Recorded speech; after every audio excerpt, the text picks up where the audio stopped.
track and make sure it sound right, boys.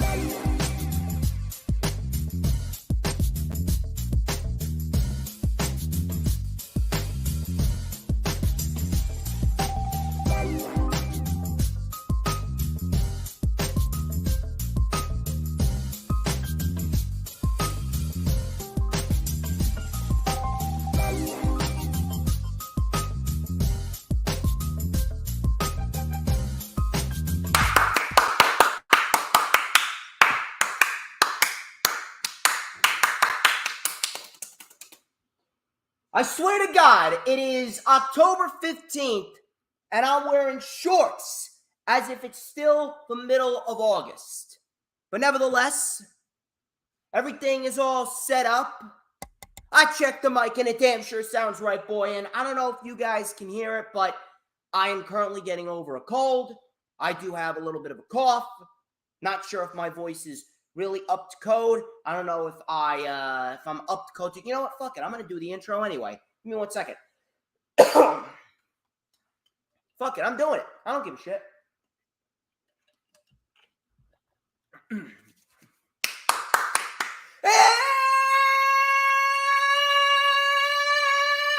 It's Saturday. You know what that means? We're live. I still got it, even with the cold. Ladies and gentlemen, I'm the one and only DJ Storms, and I would like to welcome each and every single one of you back here to the greatest fucking show on earth. Streaming live on 6 different accounts, 4 different platforms, and as of course, you already know who I am, Mr. Controversy and the operator of the best damn Twitter handle known.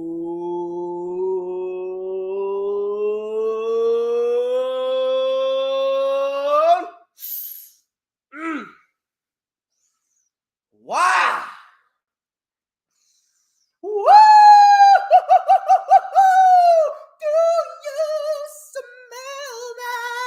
You know what that is? That right there is the smell of pure excellence. Wait for it. Wait for it.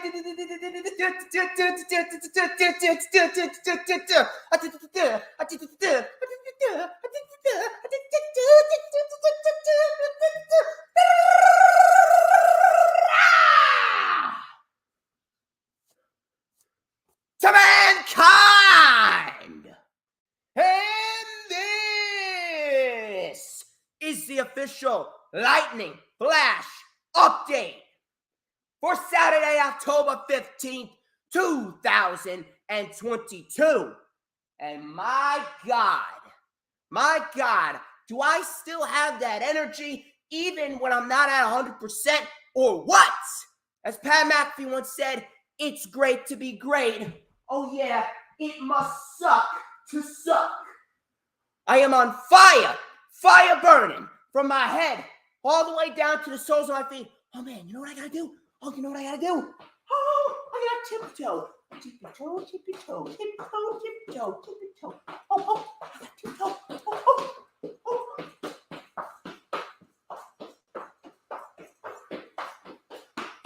Woo! I got tiptoe. Woo!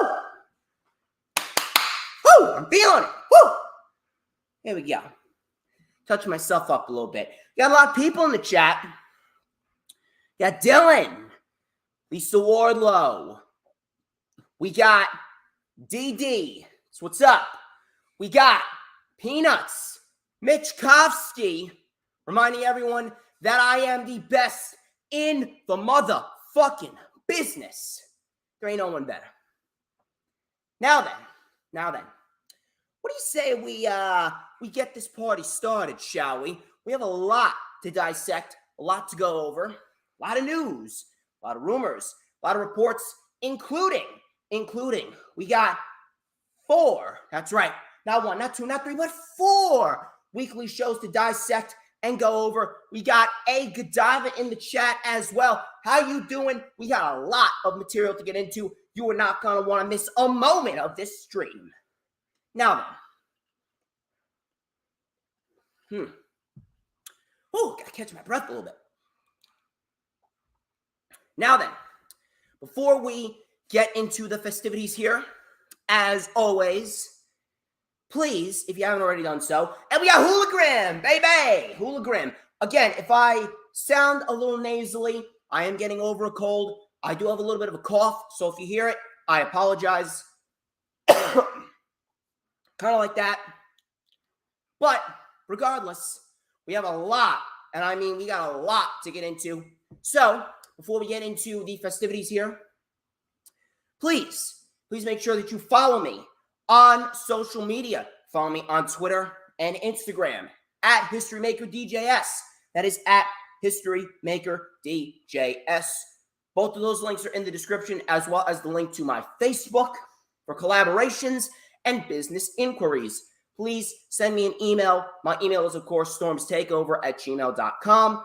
Like the official DJ Storms business page, and I may just send you an invite to join the official DJ Storms, a passe group on Facebook. That is, all of those links are in the description, as well as the link to the rewind for WWE Extreme Rules 2022 with Earl Cole. Shout out to him. He was awesome. That actually did better than the LFU from last week, which was absolutely fucking insane.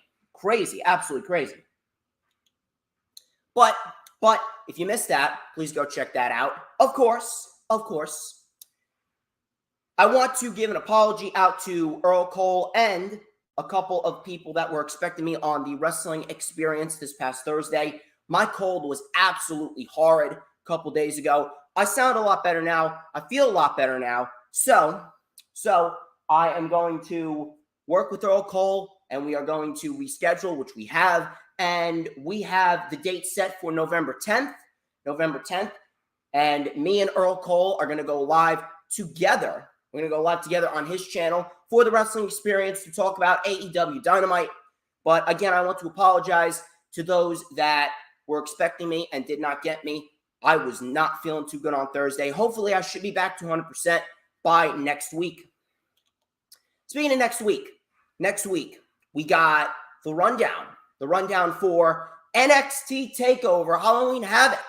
That's going to be on Thursday, October 20th. So please do not forget to set your calendar dates there. That way, you guys will know when I go live on Thursday, because that's actually going to be my only stream next week. I'm not going to do an LFU next week, and I am not going to do a rewind for NXT Halloween Havoc, because next week I'm celebrating two big milestones. It's my sister's confirmation and my mother's birthday, so I'm going to be MIA from YouTube next weekend. So if you guys are expecting me, please make a mental note that I'm not going to be live, okay? Just letting y'all know. But I will be back the week after, so you don't have to worry.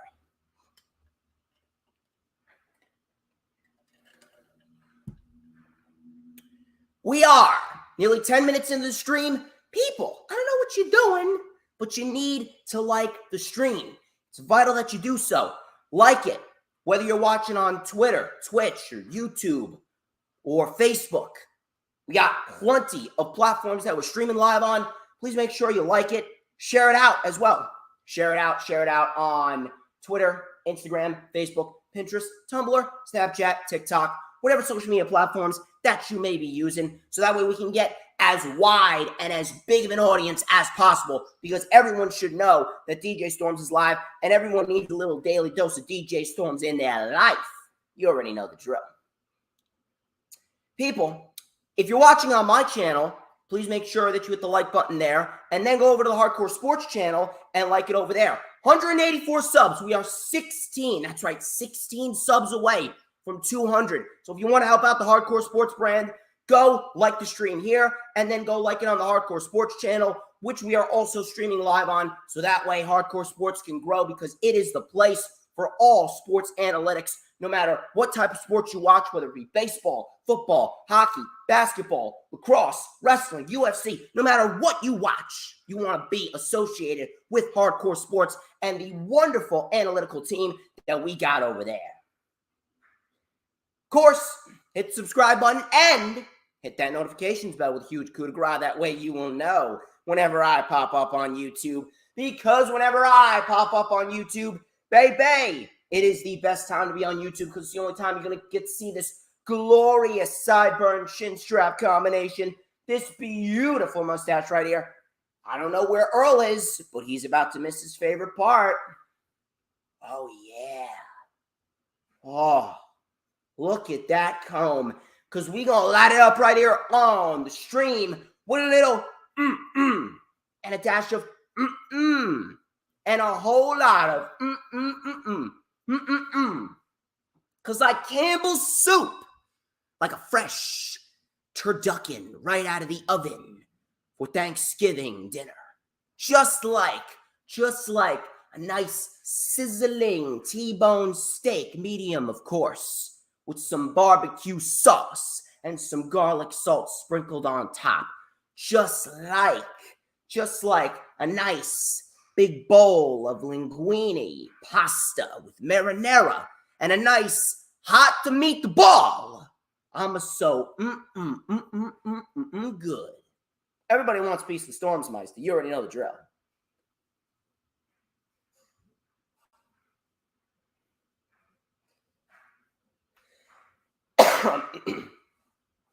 Gotta clear my throat a little bit.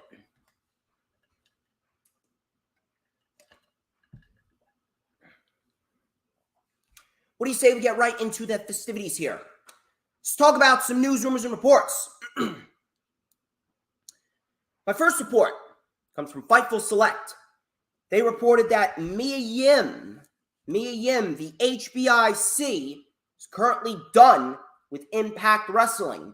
She came into the company at Under Siege in May. She signed a 6-month deal. She lost at Bound for Glory to Mickie James, and her deal expired during the post-Bound for Glory tapings. Impact has also expressed that the door is always open if she ever wants to work there again in the future. Now, I did not really like Mia Yim originally, but she really grew a lot. She grew in terms of her character. She grew in terms of her wrestling ability. And she really became a nice solid hand in NXT. And then they absolutely destroyed her. They made her Reckoning. Then they split up Retribution and they kept her off of TV only to release her legitimately right after they drafted her on a Monday Night Raw for no fucking reason. And they fired her. It was absolutely pathetic. It was downright disgusting. It was downright disgusting. She went to Impact. Now, I did not see that being a long-term deal at all. I did not see that being a long-term deal at all, especially after Keith Lee came into AEW and Vince McMahon retired. Now the world is her oyster. So you know she's either going to go to AEW or she's either going to go to WWE again. Now, both of those divisions would benefit greatly from her. But if you're asking me, I think that she is actually more prone to going to AEW only because of the fact that her husband is there. And I know for a fact that it can be very, very tough for certain wrestlers to work in places and locker rooms in which their significant other is not there. I know it must be hard for Malachi Black and Andrade and Buddy Matthews. So I completely understand if Mia Yim would want to go to AEW. But if you're asking me, WWE would benefit more from Mia Yim specifically because the SmackDown Women's Division, they need all the help that they could fucking get. They really do. With Charlotte coming back, I mean, God fucking help us when Charlotte inevitably comes back. You already know I'm going to be bringing back that code, that fucking tagline that we all say here on the channel. But with Ronda as the SmackDown Women's Champion, Liv Morgan didn't do anything with the championship. She had one decent match with Shayna Baszler, but she was not a believable champion because how she was booked before she won the championship. She had zero credibility. So with Mia Yim going back to WWE, it would actually benefit WWE a little bit more, especially the SmackDown Women's Division. That's what I would do. I still don't understand why Candice LeRae was put on the Raw Women's Division and not the SmackDown Women's Division. I mean, I kind of get it. I kind of get it because her husband Johnny's on the Raw roster. So I guess that's why they did it. But still, she would have fit much better on SmackDown. SmackDown needs fucking help, and they need help ASAP.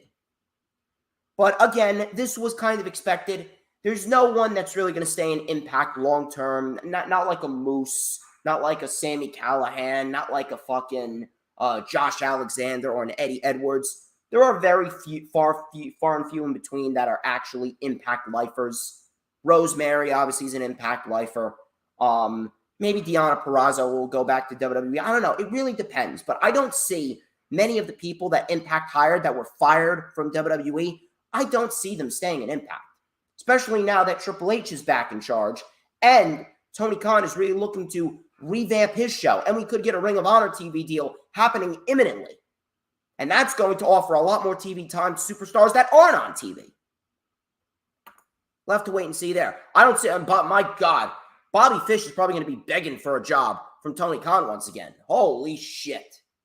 That shit with Bobby Fish going on in Impact, that is fucking embarrassing. My God.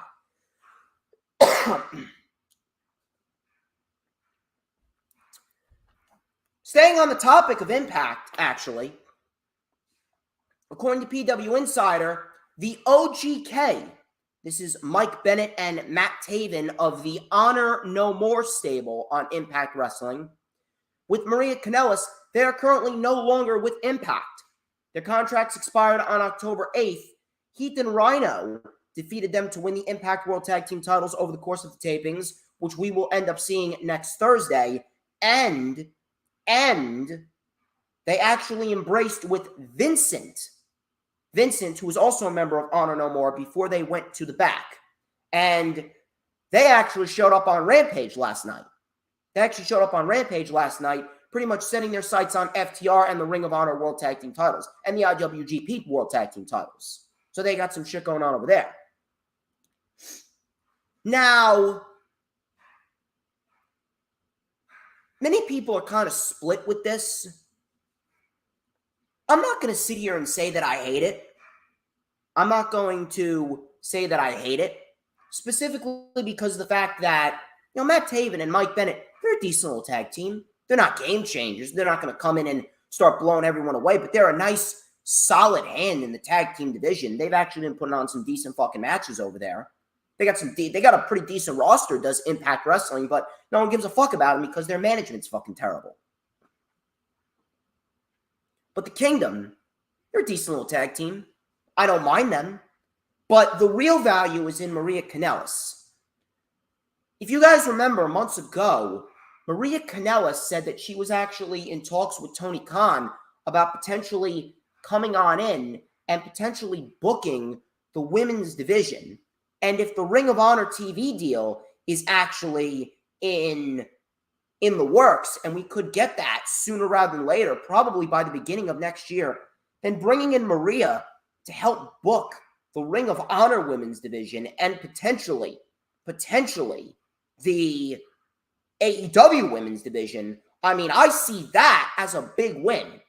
So there's more value in Maria working as a backstage correspondent and producer for the Ring of Honor and AEW women's division than there is the Kingdom actually coming on TV and winning championships. Now, I'm not saying they'll never win championships, but I'm saying the main value is with Maria and the mind that she has and how she booked the Ring of Honor women's division before Ring of Honor inevitably went under and Tony Khan bought it. Roxanne Perez was the first ever Ring of Honor women's world champion before she lost it to Deonna Purrazzo, who then lost it to Mercedes Martinez. So they got something. They got something with Maria. We'll just have to wait and see.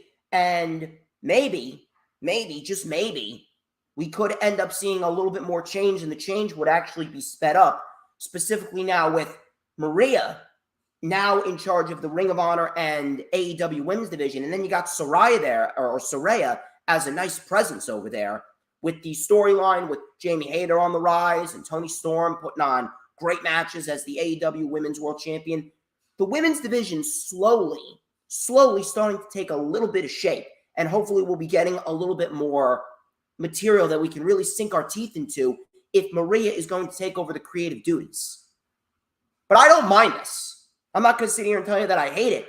If the Ring of Honor TV deal is imminent, which is great, this gives more TV time to a lot of wrestlers who aren't getting TV time, and then Maria can help book the women's divisions. So I don't see this as a bad thing at all. I really don't.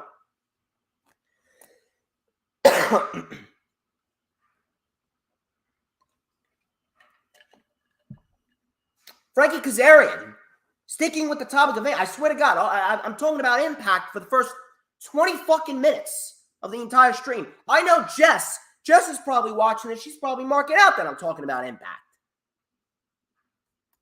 Frankie Kazarian, sticking with Impact, he recently just won the X Division Championship over the Bound for Glory pay-per-view over Speedball Mike Bailey. And recently he relinquished it. And why did he relinquish it? He relinquished it over the tapings because he exercised Option C. Now that was instituted by Austin Aries.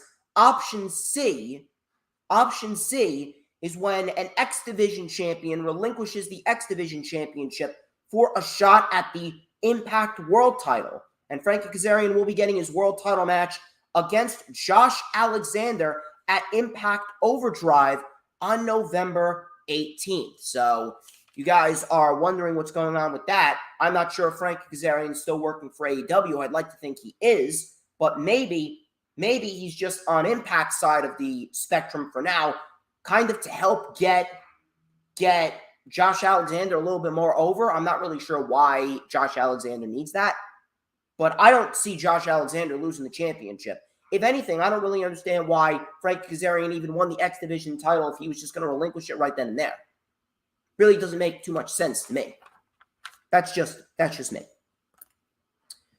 But a lot of Impact news. A lot of Impact news with Frankie Kazarian getting a world title match, and then we got a lot of superstars that are signed to Impact. Now they're leaving Impact. So Mia Yim, she could be going to either WWE or AEW, and the OGK or the Kingdom, they're already in AEW. Potentially, with the new Ring of Honor brand coming around, Maria could be booking the women's divisions.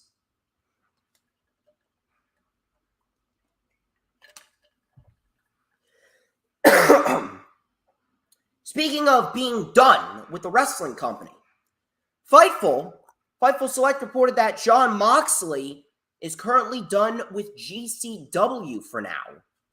Now, GCW sources have claimed that AEW didn't want Moxley to do the match with Nick Gage a few weeks back, but Moxley was dead set on finishing his run with the company over there in the proper manner.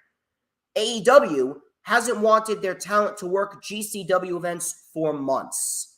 Now, if you're asking me, I'm actually with AEW right there. I really don't get the appeal with GCW. They got a couple of decent talents over there, but outside of a Blake Christian, outside of a Nick Gage, and outside of a Joey Janela, those are like the three biggest names over there that I can tell you that I actually give a shit about. Everyone else, I couldn't give a fuck about them.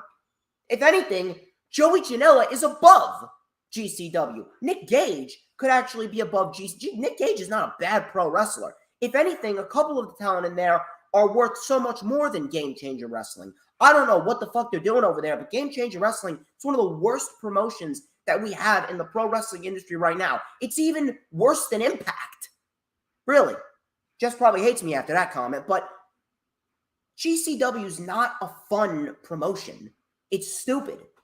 And to be quite honest with you, the direction that they're taking it and how little the fans actually care about it, and the fact that it caters to such a niche audience. I mean, I can absolutely understand why AEW doesn't want someone working there from their company, especially when that someone is the world fucking champion, the only 3-time AEW world champion in the history of the fucking company. So it makes fucking sense, seriously. But if you're asking me, I am very, very, very, very much on the side of giving respect to Jon Moxley because of how much of a stand-up guy he is and the fact that he would go out of his way to say that he properly wants to finish his run over there. It really goes to show you the type of individual that Moxley really is and how much he loves the business, even if it's working for a shit company, a stupid-ass company like GCW. So props to Moxley there. Sticking with the topic of Jon Moxley, according to Dave Meltzer, Jon Moxley had no intention of signing with the WWE or using negotiations with the WWE to help his case when re-signing and renegotiating a new deal with AEW. Again, class act. Moxley's the type of guy that I want on my roster because Jon Moxley is just that good. He's just that good. He's that much of a stand-up guy, and he is loyal. And you can understand why Tony Khan chose him to be the first 3-time AEW World Champion, because he's a loyal fucking soldier, and he is that damn good at what he does. He really is. He's that damn good at what he does, and he has passion for this fucking business. He really does. Even with Triple H in charge, Jon Moxley, no intention of going back to WWE. No reason. So props to Jon Moxley for being a loyal fucking soldier.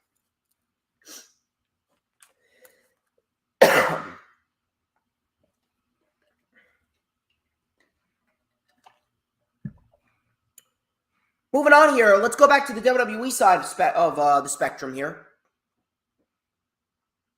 It was revealed first by the Wrestling Observer newsletter that multiple NXT superstars actually worked the main event tapings before Raw went live this past Monday.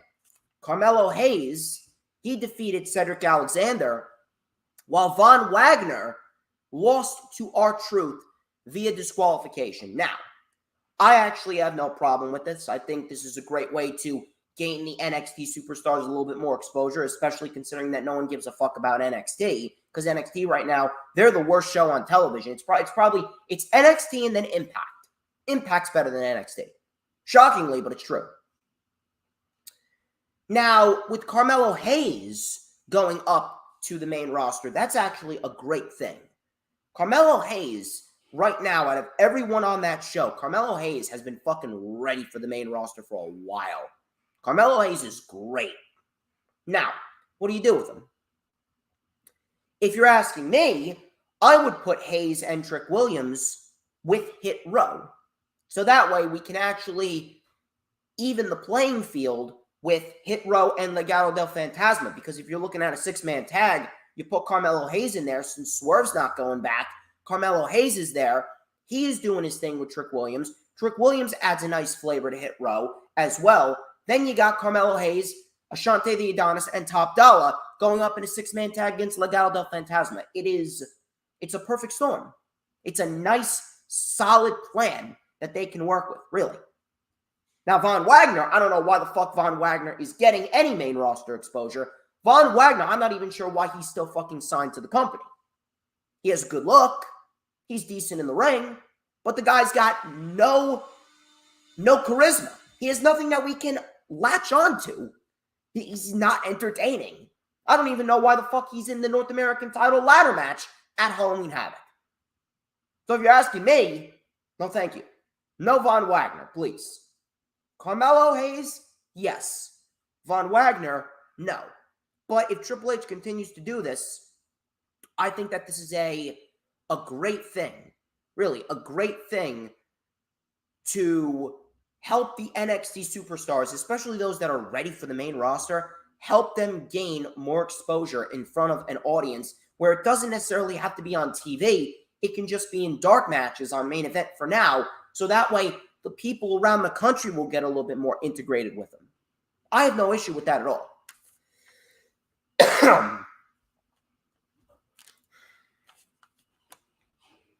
Speaking of R-Truth, who lost to Von Wagner here.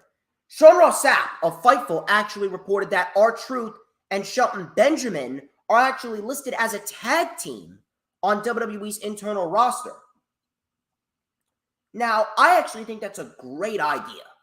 I think that's a great move. Really. And the reason being is because of the fact that you can gain a little bit of value out of someone like a Shelton Benjamin or an R-Truth. Especially considering R-Truth, he's been nothing but a comedy clown for the longest time now. R-Truth is still very good. He's over 50. He's over 50, and he's still great. He doesn't age. He doesn't age, and he's probably in the best shape of his fucking career right now. Seriously, he looks fantastic. Same thing with Shelton Benjamin. Shelton Benjamin's actually a seasoned veteran. He's over 40, and he's still great. He's fantastic. He's absolutely fantastic. What do? Put them together. This actually rejuvenates the tag team division, and it gives them a sense of direction. Really, I think that's a great move. That is a very, very good move. Really. It may be a little random, it may be a little nonsensical, but it gives them direction. Plus, they're two very good pro wrestlers. All you need to do is give them a sense of direction. With Triple H now, he's giving them a sense of direction. More tag teams equals a better tag team division, and the tag team division in WWE can now thrive. It can thrive. This is a great, great, great thing. Now, when are they going to make their main roster debut as a tag team? I got no idea. We're just going to have to wait and see that. I got a report from WrestleVotes. They provided an update on WWE being interested in bringing back yet another fired WWE talent that was unjustifiably let go back during the budget cut spree that Nick Khan, Vince McMahon, and Bruce Pritchard were on about a year and a half ago.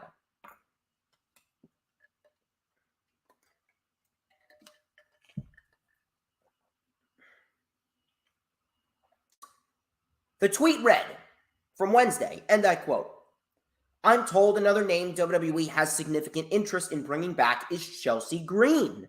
I would think if a deal is offered, it's for the main roster. Time will tell." End quote. Now, Matt Cardona has actually been playing this up on social media if you've been paying attention. He's been posting old pictures of himself as Zack Ryder when he won the Raw Tag Team titles, as the Long Island Ice Z, pictures with his wife Chelsea Green. So he's playing it up. He's playing it up. Now, if that's the case, I got no issue with that because, again, the women's division, they need to be rejuvenated. And with Chelsea Green back on the main roster, and then you put her on SmackDown with Mia Yim coming back as well, that's a solid start to getting the women's division back on track, especially on SmackDown. And it's definitely a start that would help rejuvenate some of the care within the women's division, specifically because no one cares about the women's division anymore. Women's wrestling in 2022 has been dead, and that's because of what Vince and Bruce did. So obviously it's going to take a long time for them to rejuvenate that interest, but I do believe that with Mia Yim coming back, Chelsea Green potentially coming back, that would absolutely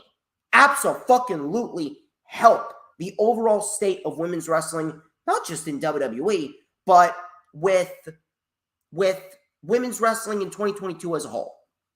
Now, does Matt Cardona come back? I don't know. To be quite honest with you, I can't see Matt Cardona going back as Zack Ryder and then doing Zack Ryder shit when he's been lighting up the fucking independent scenes as Matt Cardona. He's been a fucking hot act on the independent scenes. I really can't see him going back to doing his Zack Ryder shit. Now, maybe if they bring back Kurt Hawkins and they could be the major bros or the major players, they could do that. I don't know. Matt Cardona, he almost doesn't fit the WWE anymore because he's shed that Zack Ryder shit. He's reinvented himself. Chelsea Green is a different story.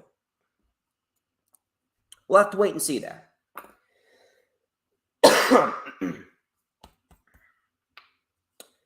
Tony Khan. He was recently interviewed by comicbook.com about the AEW rankings system. Now, if you notice that the rankings have not been emphasized or showcased in quite some time. Now, he was asked about this and he commented saying, and I quote, "I haven't updated the rankings lately because I think so much has been fluid. Coming out of the Grand Slam Tournament of Champions in particular, it's a fluid situation coming out of Grand Slam, and I think now I'm reevaluating it and quite possibly could bring them back soon, but certainly made a lot of changes for the better that led to our best ratings of the year in many ways because we really zoned in, have had, I think, a lot of our best shows in recent months," which he is right, by the way. The last couple of AEW Dynamites have been some of the best fucking Dynamites of the entire year. Really. Great Dynamites. Especially coming out of that all-out melee and everything. with what Tony Khan did, he's been putting on some great, and I mean some great fucking shows, really. It's almost felt like that year one passion is back. Really. The feeling of AEW is certainly a lot more different now than it was coming out of that all-out post-media scrum and that huge-ass brawl. Now, what we have here is someone that really wants to turn things up and really evaluate some shit. I actually think that him bringing back the ranking systems is a great, great thing to do. Him doing that, especially considering that the reason why AEW does this is to feel more like a sport, that would absolutely fucking help. And it would bring in a little bit more of logical scenarios. This is a great thing. And I'm very, very happy that he's going to start to bring this back because the ranking system, it helps a lot. It really has helped a lot. Especially considering that, you wonder why people are getting championship opportunities, and it's because they've been winning matches. And they're in the top 5 ranked individuals, whether it be females, whether it be tag teams, whether it be singles competitors. That's why they're getting championship opportunities. You don't just get championship opportunities out of the fucking blue. Wrestling needs to be more sport-oriented. And that's exactly what Tony Khan has been doing. Now, what kind of changes is he going to make? I don't know. I'm not sure at all. But we're going to have to wait and see. I'm assuming that probably we're going to see a lot more people moving up the rankings. Probably it'll be a little bit more win-oriented and not just people that have been featured on TV. Maybe we could get some new teams moving up the rankings because I've heard that the varsity athletes are actually on a win streak for a long time. 7 out of their last 8 matches, something like that. Now, we'll see what happens. But I'm actually very happy that they're bringing back the ranking system because I enjoy the ranking system. Ranking system is a very nice touch to a nice sports-oriented wrestling show. So he's going to reevaluate it. He's going to reassess it. Good. I don't understand why they were done away with for a couple of weeks, but, we'll have to wait and see. Maybe he just needs a nice reset. Either way, I'm very happy that he's bringing back the ranking system because the ranking system adds a very nice touch to AEW, and it really does help a lot. That's exactly why Jon Moxley was the man to fight Tanahashi at Forbidden Door because Jon Moxley was the number 1 ranked wrestler that was not a champion. He was on a 7-8 match winning streak throughout 2022, undefeated in 2022. So that's a nice little logic that the ranking system can bring into the overall feel and the vibe of the television product, if you know what I'm saying.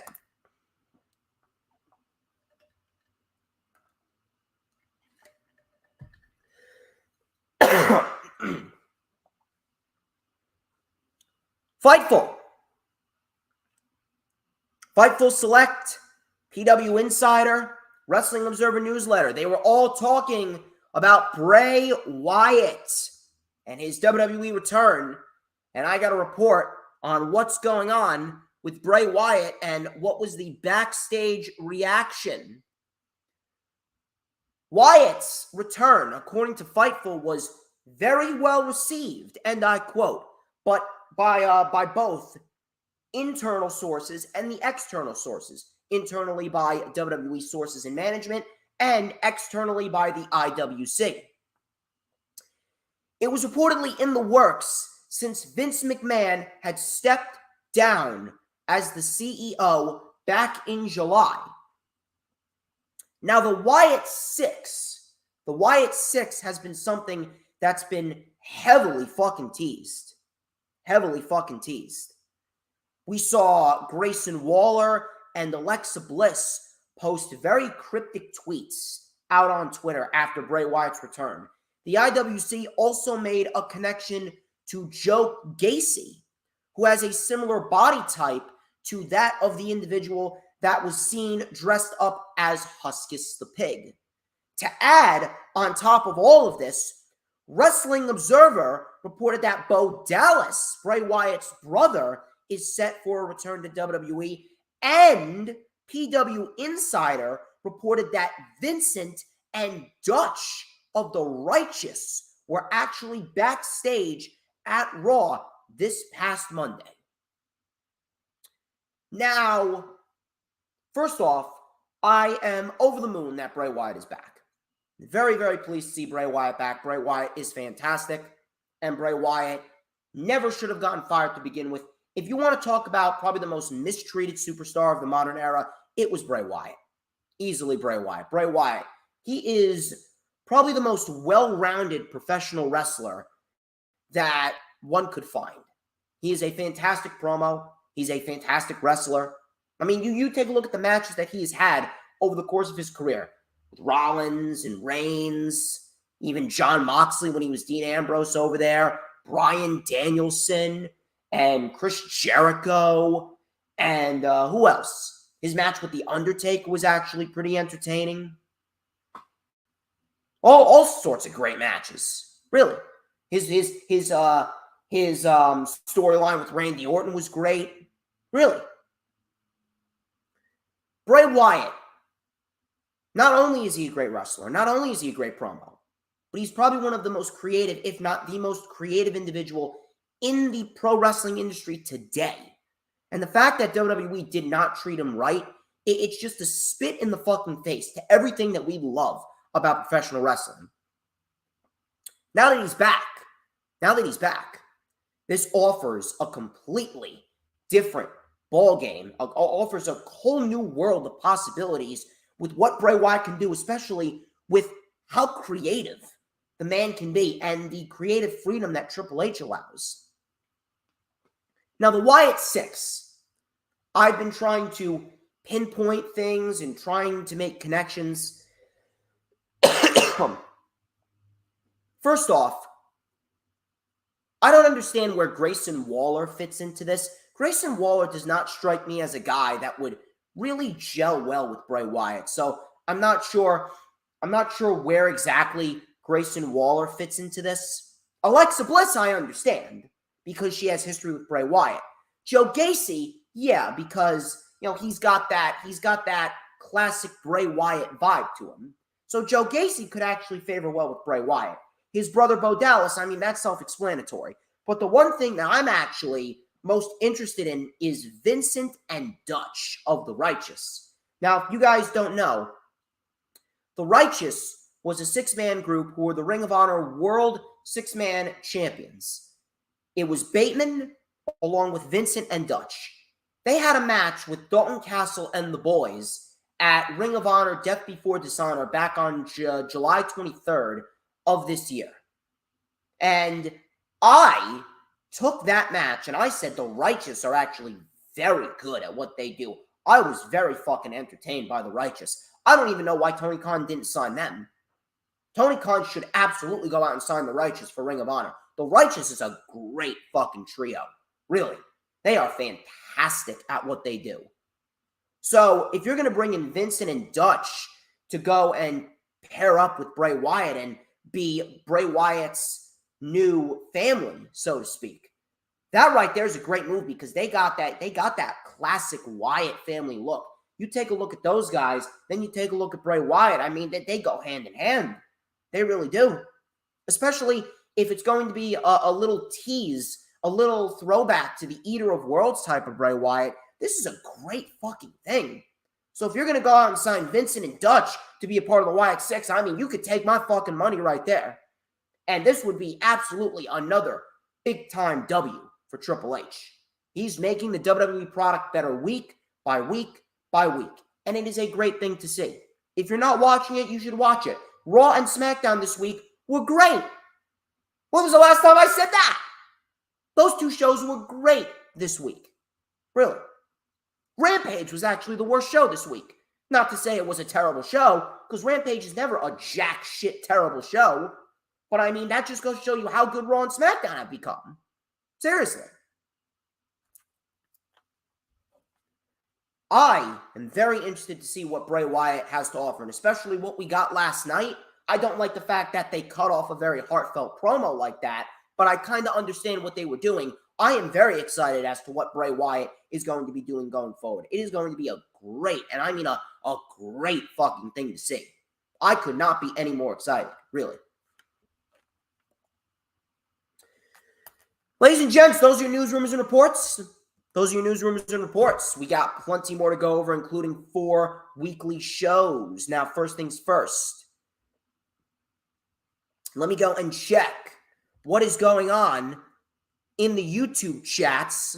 And I hope you guys are having a good time. Hope you guys are having a good time. We have a lot more to get into here, but I hope that I'm still doing a good job, even with the cold. Obviously, I'm not my normal self, and you can clearly tell in my voice that I should really sound a hell of a lot better, but I hope you guys are enjoying the show. Nonetheless, I'm doing the best, and I'm working with what I can, and hopefully I should be back in the game by next Thursday when I do the rundown for NXT TakeOver, Halloween Havoc, and hopefully everything should smooth over after that. But I greatly appreciate each and every single one of you. You guys are great. Keep on doing what you're doing. Keep up the support. You guys really make this all worth it. You guys make me want to do this shit even with a fucking sore throat. Really. Even with a fucking dry cough, I still go out and do it. Still.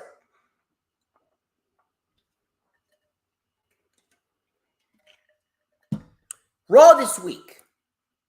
The show right after Extreme Rules, and we had a lot of interesting storyline progression here. Some pretty solid stuff here on Raw. Very good show. So, before the show even started, DX was in the back. Triple H was trying to, run the show. He was sitting there with his fucking glasses, and he was trying to tell them, please, do not go out there and curse or talk about your genitals. So they started cursing, and they bleeped it out.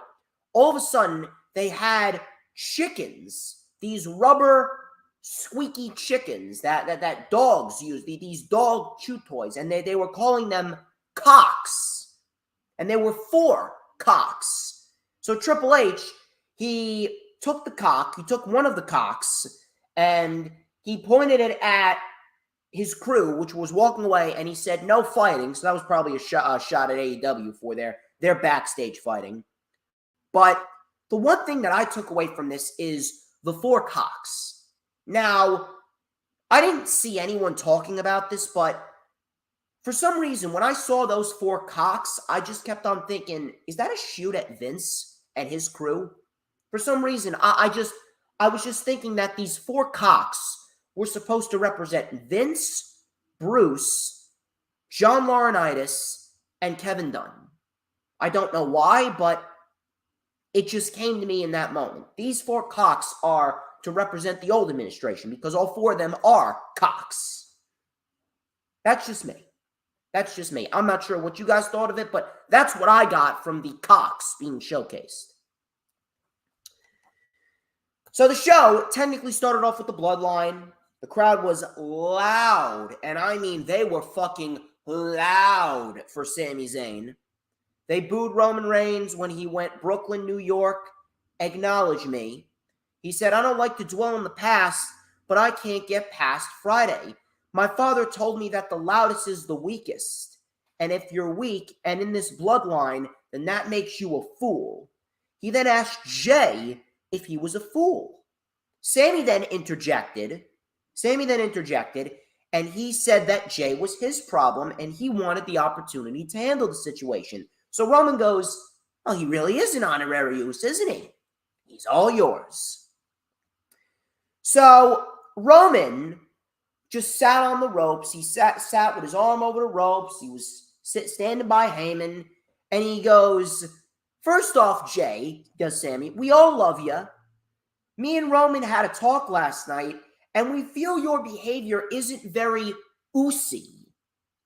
Now, if I was Jey Uso, I probably would have fucking laughed my ass off right then and there. The crowd was chanting Usi. He then said, well, who doesn't love Jimmy? And then he hyped up Solo. He said he's built like a brick house, but we're all pretty cool. We just want you to be cool. Jay then turned to Roman and he asked, is this a joke? Is this a fucking joke? So Jay was getting pissed before Matt Riddle came out. He then reminded everyone that he tapped out Rollins in the fight pit, and Riddle said he wanted one more shot at Roman in New York. The crowd was chanting, bro. All of a sudden, Roman then asked Brooklyn, and then he just said, nah, get to the back of the line. So Riddle then said, maybe one of your bloodline bros will. Sammy was then told by Jay, maybe you should step up, Uce. I mean, you're the honorary Uce here. So Sammy then decided to step up. Riddle started saying yeet. Sammy then told Riddle to stop saying yeet. Riddle said yeet again. Sammy then challenged Riddle to a match. Riddle said, I accept yeet. So, for a couple things. First off, I am loving Sammy in this role. Sammy in this role is fantastic. Number two, Jey Uso and Sami Zayn's chemistry is impeccable. It is absolutely unparalleled. I don't think anyone in the WWE right now has as good chemistry as Sami Zayn and Jey Uso. And I honestly believe that Sami Zayn is operating with the mentality of, you know what I'm going to do? I'm going to go out there and I'm going to try and make every single one of these individuals laugh their ass off. And you know what? He's fucking succeeding. He's succeeding. Love it. Now, my third thing that I took away from this is Matt Riddle. It looks like Matt Riddle could very well be one of the 5 or 4, depending on how many they want to do, one of the 5 or 4 participants that could be on the babyface team in War Games going against the Bloodline. That's what I got from this, which I have no problem with. I think that's a great decision. Matt Riddle in War Games is a brilliant decision. And then finally, Sami Zayn does not get the credit that he deserves, because if you guys have paid attention, you take a look at the Bloodline from 6-7 months ago, and how many people were saying that the Bloodline need to lose their championships? They were stale, they were boring, it was old. Now I'm looking at this. Sami Zayn has single-handedly rejuvenated the entire fucking Bloodline. Sami Zayn has made the Bloodline interesting again. I don't know how, but that just goes to show you how fucking good that he is. I have all the praise and all the respect in the world for Sami Zayn. Sami Zayn is a national fucking treasure, and I love what he's been doing. Excellent stuff by Zayn.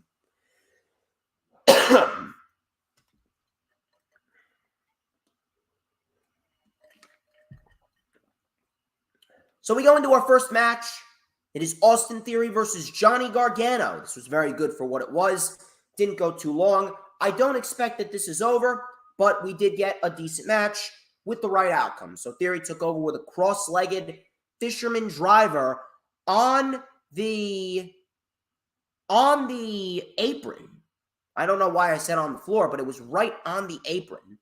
So coming back from commercial, Johnny with a slingshot spear for a 2. I love the slingshot spear. Theory then with the ataxia. Really solid stuff right there. Theory locked Gargano in the Gargano escape. Gargano then got out of it. He locked in the Gargano escape of his own. Theory then powered out of it. Super kick by Theory. Super kick by Gargano. Suicide tornado DDT on the floor by Gargano, which looked fantastic. And then we got the one final beat. One final beat, and we got the 1-2-3 victory. One final beat, 1-2-3 victory, and Johnny Gargano gets the win here over Austin Theory. That is the right outcome, and I don't know what the next portion of this feud's going to be, but we'll see what happens. We'll see what happens, but we got a very good match, and we got the right outcome. Rey Mysterio versus Chad Gable. Shoosh, please. Rey Mysterio and Chad Gable. I'm actually a little disappointed that we did not get a Chad Gable and DX segment. I thought that would have been great. So Rey was in control early on with a sunset flip powerbomb into the barricade before Rhea Ripley and Dominic came out. Rey was obviously annoyed. Coming out from commercial, we had Rey Mysterio with a seated senton, Hurricane Rana takedown. Gable came back with a beautiful deadlift German suplex for a 2. Gable then with an ankle lock. Rey got out of it. Rey then sent Otis into the post. Gable then was caught with the 619 and a splash. and Rey Mysterio got the win. Afterwards, Dominic came in, and they cornered Rey, did Dominic and Rhea Ripley. All of a sudden, Dominic was pressuring Rey to hit him. He shoved him, he slapped him. Dominic then screamed at Rey to hit him. Priest and Balor showed up. Rey took them out before Dominic clotheslined the shit out of Rey Mysterio. He clotheslined the shit out of Rey Mysterio, and he then was getting in Rey Mysterio's face to hit him. Rey was getting pissed. Rey was going to walk away before Dominic attacked him. Rhea Ripley held Rey as Dominic delivered a 619 to him, and I fucking love the way that they are booking this. This was awesome. I fucking love me some Judgment. The Judgment Day may be my favorite act on WWE TV right now, minus Sami Zayn. The Judgment Day is fantastic. Now, I don't know about you, but if this is not building towards a WrestleMania match between Rey and Dominic, I don't know what the fuck they're doing. It has to. It legitimately has to. Speaking of the Judgment Day, they stayed in the ring. Judgment Day stayed in the ring. Rhea Ripley said, the Judgment Day, I say it over and over again, we run Monday Night Raw. Priest says, you hate to hear the truth. Now, God, you're fucking right, Priest. I mean, that's why everyone hates me. I spit the truth. People hate me. People do hate to hear the truth. All I do is spit the fucking truth because I'm fucking God over here. So, he goes, everyone that steps to us fails while we continue to rise. They praised Finn's performance at Extreme Rules. Finn said that he ended the party and pissed on everyone's parade. I made Edge say the words, I quit. He asked everyone what he did. They all said, I quit. He said, I'm too legit to quit. So they replayed the video of Edge quitting. Rhea Ripley, like the fucking maniacal cunt that she is, she was wearing an armband that said Beth, which was great. He said, Beth, what I did was just a glimpse of what I'm capable of. So then they gave the mic to Dominic. They gave the mic to Dominic, and they just rained down boos. I fucking love the heat that Dominic is getting. The heat that Dominic is getting is something that many people in this business would only dream about. It's like he's getting, dare I say, he's probably the second most over heel act in the business right now. The first, obviously, being MJF. Then you got Dominic Mysterio. Dominic is getting some nasty fucking heat, and I love it. Really, I do. So, Dominic then said that his favorite part was seeing the look on his pathetic father's face. He deserves to get what he gets, and it's great to see his father feel helpless like he made him feel helpless his entire life. So Finn was about to talk about AJ Styles before Styles walked out. He took the mic and he said, how long have we known each other? It's come down to this, but I'm not out here to argue with you. I'm not out here to argue with you. You're right. Everything. I have never, all I've ever needed was standing right in front of me. There comes a time where a man in his life needs friends. I need family. Am I not my brother's keeper? AJ then took a knee, and he gave Balor a bro handshake and a hug. AJ then said, I wasn't talking about you. All of a sudden, Gallows and Anderson, the good brothers, Carl with the hot Asian wife, and Daddy Dangling came out. And we got the OC back together. We get a big brawl with the OC standing tall. This was awesome. This is awesome. The OC has a new lease on life. This is a great thing to see. And I truthfully hope that we could get some type of faction warfare with the OC back together. Not only does this bring purpose to Gallows and Anderson, but this also rejuvenates AJ Styles. And now we could be on the verge of a great Survivor Series tag team match. So I am all for this. Now, Carl Anderson, he's still the never open weight champion. Not sure what's going to happen there, but I'd like to believe that Triple H would be a little bit more open to working with other promotions. Now, that's just me, of course. Candice LeRae. Candice LeRae, she took on Bayley. LeRae was in control early on. This was a decent little match. So, coming back, we had a missile drop kick. LeRae was then in control with a nice leaping senton onto the back. All of a sudden, she was then hung in the Tree of Woe, and Bayley worked on the knee. The left knee was the story of this match. She then DDT'd Candice's knee. All of a sudden, Candice LeRae rolled up Bayley for the win. All of a sudden, Damage Control came out to attack. Bianca came out to aid Candice LeRae before Bayley and Damage Control laid out Bianca yet again.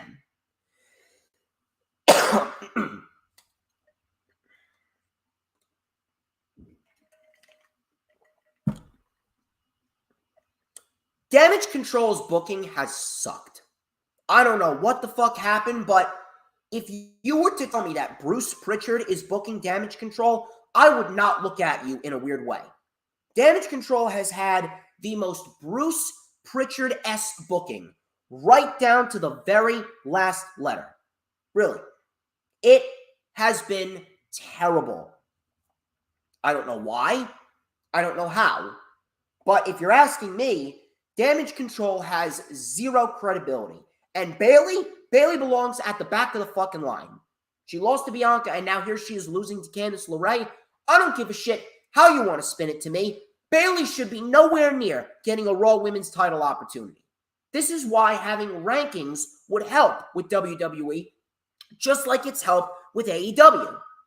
Why is Bayley in a position where she lost not once, but twice in a row, yet she's still lingering around the Raw Women's Championship title picture? Makes no sense. If you're asking me, Bayley and Damage Control, done. I have zero care for them. Maybe a War Games match could help, but after everything that they've gone through, Damage Control is dead. Ever since Clash at the Castle ended, I haven't given a single fuck about Damage Control. They're dead.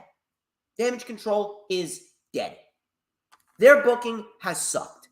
And yet, there's people that wonder why no one gives a fuck about women's wrestling in 2022.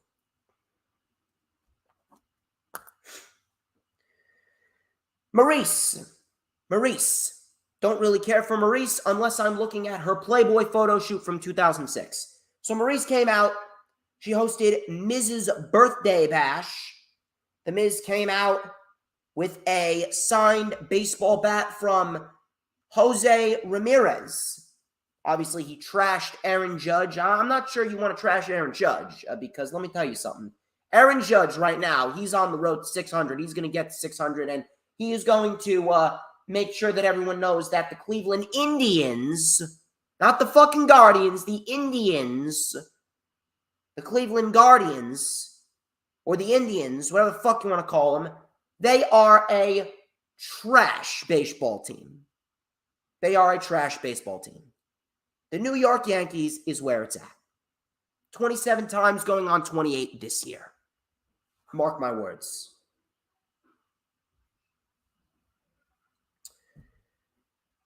So, Miz opened a gift. There was two massive bouncy balls.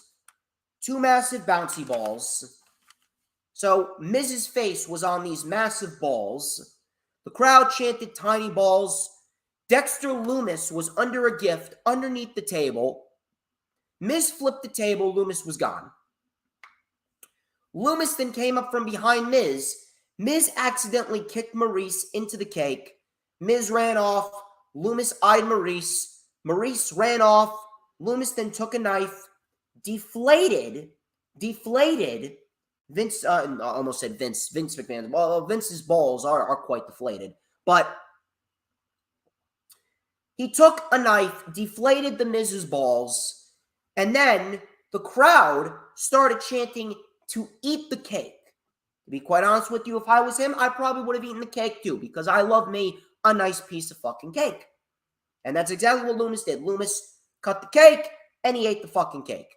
Now, next week, Miz and Lumis are fighting, and if Lumis wins, he earns a contract. This needs to be the end of it. I'm sorry, it's just too repetitive. It goes on too long. Just give Lumis the contract, and that's it, really. Have Lumis win, and then get him away from The Miz. I'm over this. I'm legitimately over this. We had Omos. Omos was on this show. Don't know why. He took on two local bums. So Omos just trashed these guys. Double chokeslam for the win, and that was pretty much it. That was not the last that we saw of Omos this week, unfortunately. That was not the last that we saw of Omos this week. Don't know why, but there you go.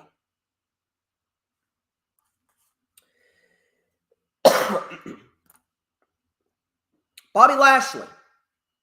Bobby Lashley came out, and he took the microphone. He said he was going to be a fighting champion. He's beaten names like Drew, Roman, Lesnar, and now he's got Seth Rollins in his sights. All of a sudden, Brock Lesnar, yes, Cowboy Brock, came out. He got into the ring. He took the mic, and he said, well, holy shit. Good evening, Brooklyn, and good evening, Bobby Lashley. And that's exactly how he said it. He said it with this fucking country-ass accent, and as soon as he finished his sentence, he goes, good evening, Bobby Lashley. He picks him up and gives him an F5.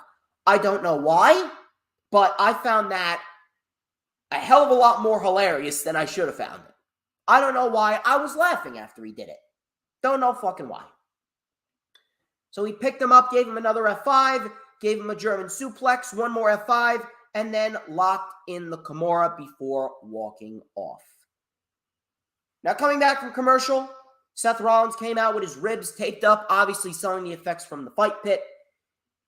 The referees were trying to help Lashley to the back, but Rollins took the mic and he said, you're not getting out of this title match that easily. So he egged Lashley on. He called him a disgrace to the championship and a disgrace to the country, which allowed Bobby Lashley, pissed off, to walk back into the ring, and he told the ref to ring the bell.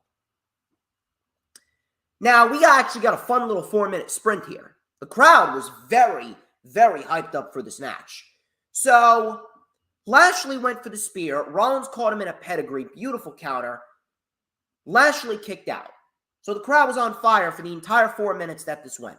Rollins with a frog splash. Lashley still kicked out.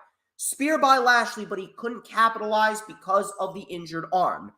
Hurt lock attempt, but Rollins attacked the injured arm. Delivered a super kick, a rolling elbow, a punt kick to the arm. He delivered a stomp. The crowd, he was conducting the crowd. The crowd was singing along to his theme music, which was fucking great. I was getting goosebumps listening to that. One more stomp. Rollins gets the job done. Rollins is the new United States champion.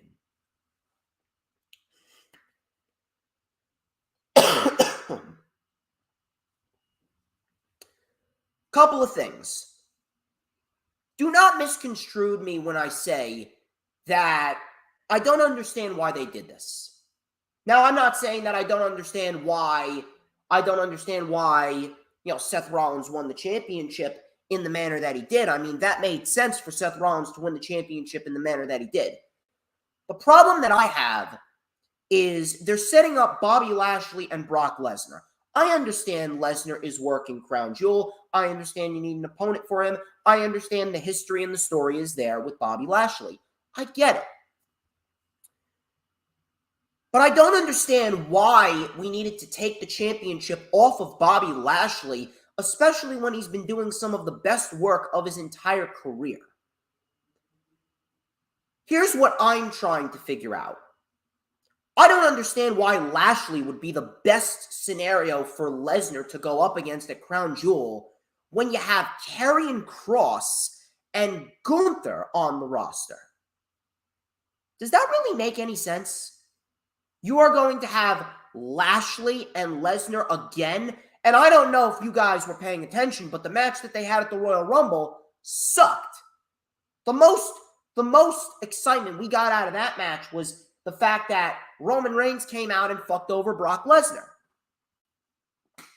I don't give a fuck about that storyline anymore. That storyline, even back then, people were getting tired of it. The match itself between Lesnar and Lashley fucking sucked. So I don't understand why you're going back and doing it again. Now, granted, Lashley's been doing great, and Lesnar put on one of the most entertaining matches of his career at SummerSlam with Roman Reigns in that last man standing match. That was entertaining as fuck. But why are we going back to Lesnar and Lashley after the first match that they had? And if you were going to do Lesnar and Lashley, I don't understand why you didn't keep the title on Bobby Lashley and have Lashley defend the United States Championship against Brock Lesnar, because I don't know if you guys would have noticed, but Lashley has been really making that title feel prestigious. He's been making it feel important. And if you're going to put him against Lesnar and have him defend the title against Lesnar, especially considering that Lashley could very well much get his win back here. Lashley could very well much get his win back. I don't understand why you wouldn't keep him as United States champion, have him go into the show, into the match with Lesnar as champion, retain the title over Brock Lesnar, and really build him up as a fighting United States champion and make that title worth even more. Doesn't make any sense to me. If you were going to do the match, which, by the way, I do not give a fuck about at all because the first match sucked, but if you were going to do the match, wouldn't it have been better to keep the title on Lashley and have him retain the title over Lesnar and bring some even more prestige to the U.S. title? Don't misconstrue what I'm saying. I am very happy for Seth Rollins. This is a long time coming for Seth Rollins after everything that he has done.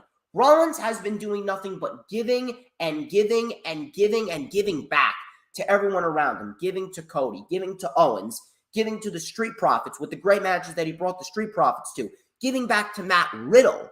He even took a pinfall at the hands of Bobby Lashley a couple weeks ago. So this is a well-justified championship win for Seth Rollins. He's the most over he's ever been. He's legitimately the most over he's ever been. And if you're asking me, if you want to experiment with a babyface Seth Rollins probably next year with the crowd reactions that he's been getting singing along to his fucking theme song, I have no issue with that. Because really, Rollins, he's fucking over. This is the best that Rollins has ever been throughout his entire career. But again, it would have been better to keep the title on Lashley and have him retain it over Lesnar at Crown Jewel. Don't really know why they did it in that manner. Because I'm going to be quite honest with you. I have no interest in Lashley and Lesnar again after their first match. I don't. I really don't.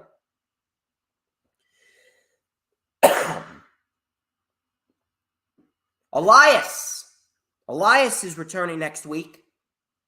See what happens there. I'm not really sure if Elias is going to be a game changer. I don't expect him to be. Sami Zayn and Matt Riddle. This was very good. As expected between these two. Zayn was in control with an Arabian moonsault on Riddle. Coming back from commercial, Riddle with a Pele kick. Nice exploder suplex.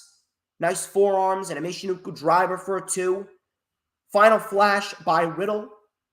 Riddle with a roll-up for a 2. Springboard floating bro to the floor. Coming back from commercial, both men with a double clothesline down. Riddle with a power slam. Draping DDT. Zayn got out of dodge. Riddle with stiff kicks to Zayn. Jey Uso did not get involved.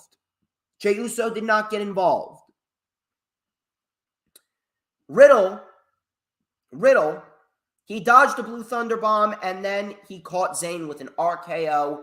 Jey Uso adding yet another layer onto this ongoing saga with Sami Zayn because he did not help Zayn win, even after Roman told him to help him. Very good match. Riddle continues his momentum, and Zayn and Jimmy continue their storyline. Very nice. So we get the DX 25-year celebration. Really nothing crazy. It's just a harmless 5-minute segment to close the show. Road Dogg is singing the theme song. Road Dogg did his New Age Outlaws catchphrase. Triple H asked if everyone was ready. Are you ready? He thanked everyone and said, let's get ready to suck it. So HBK goes, if you ain't down with that, we got 2 words for you. Suck it. And that was pretty much it. Really a meaningless segment to close the show. And that was pretty much it. That was Monday Night Raw. We had a very good show. And Triple H, he's doing a very, very nice job at booking the WWE product in 2022. So props to Triple H.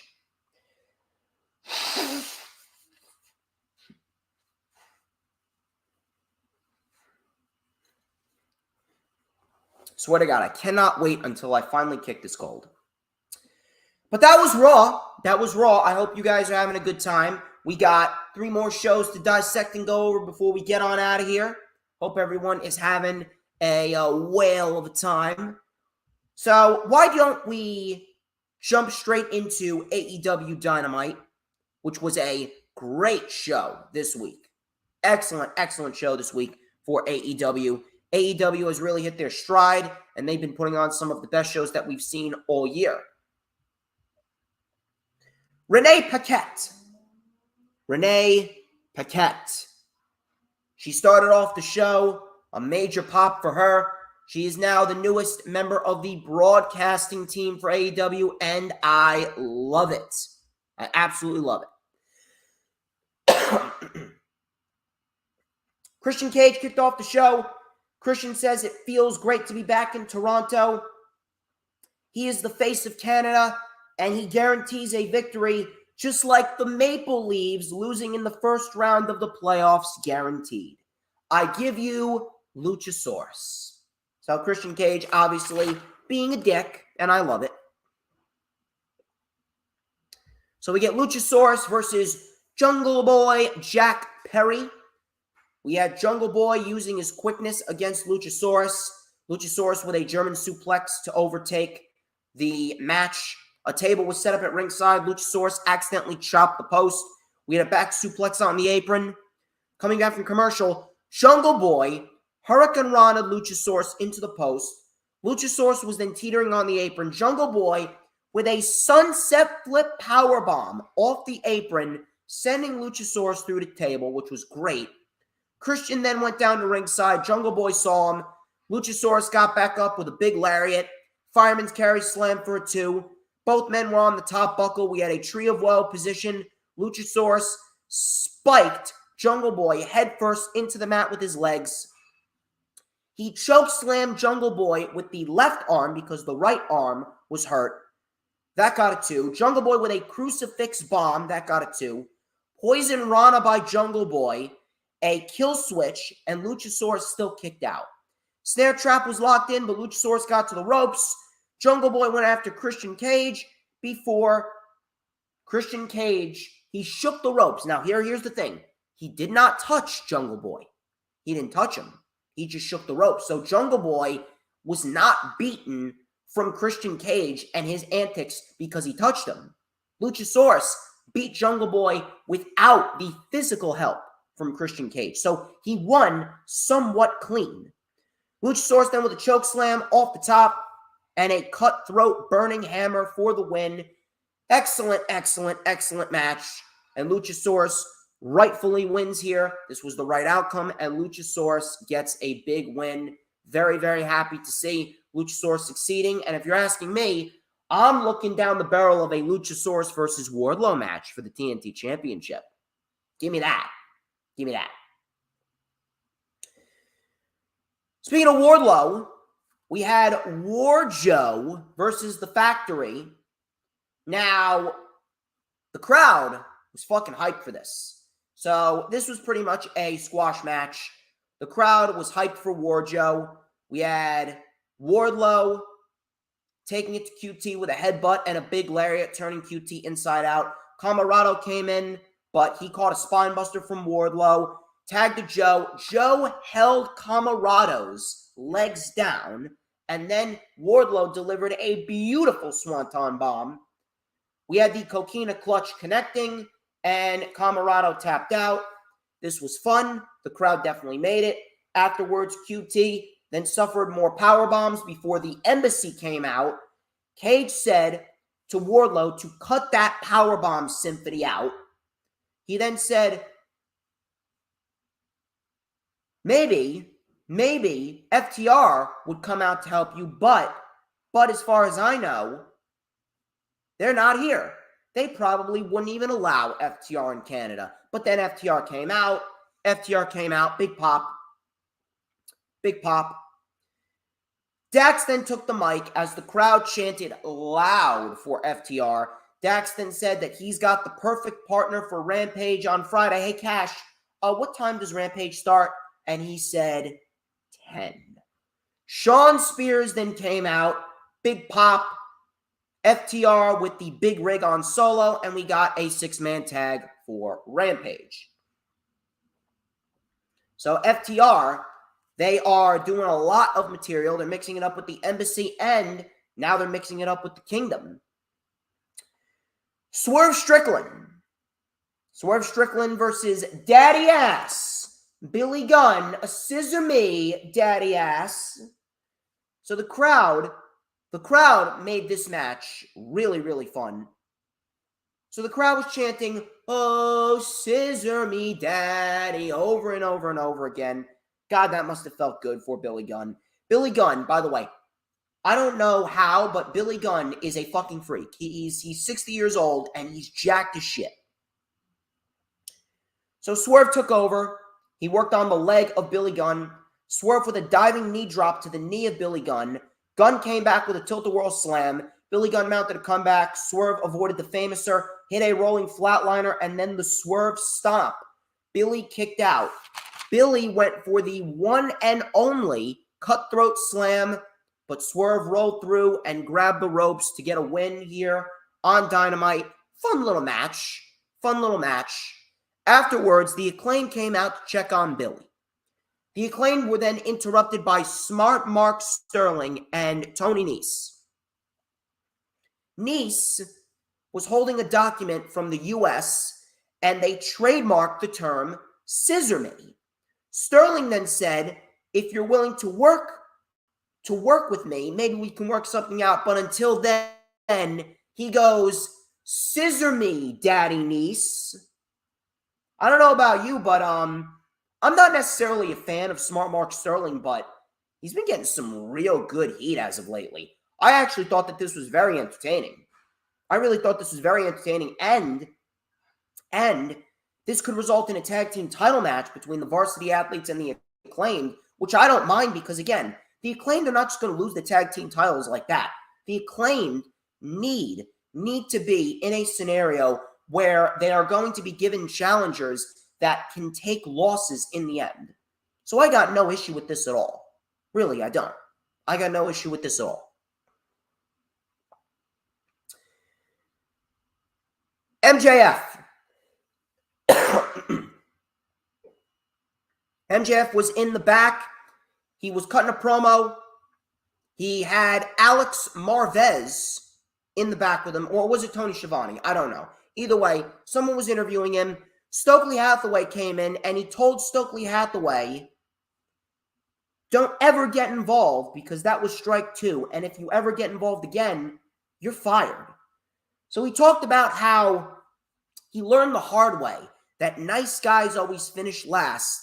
He had to be the bad guy because that's what it takes to be world champion and a generational talent.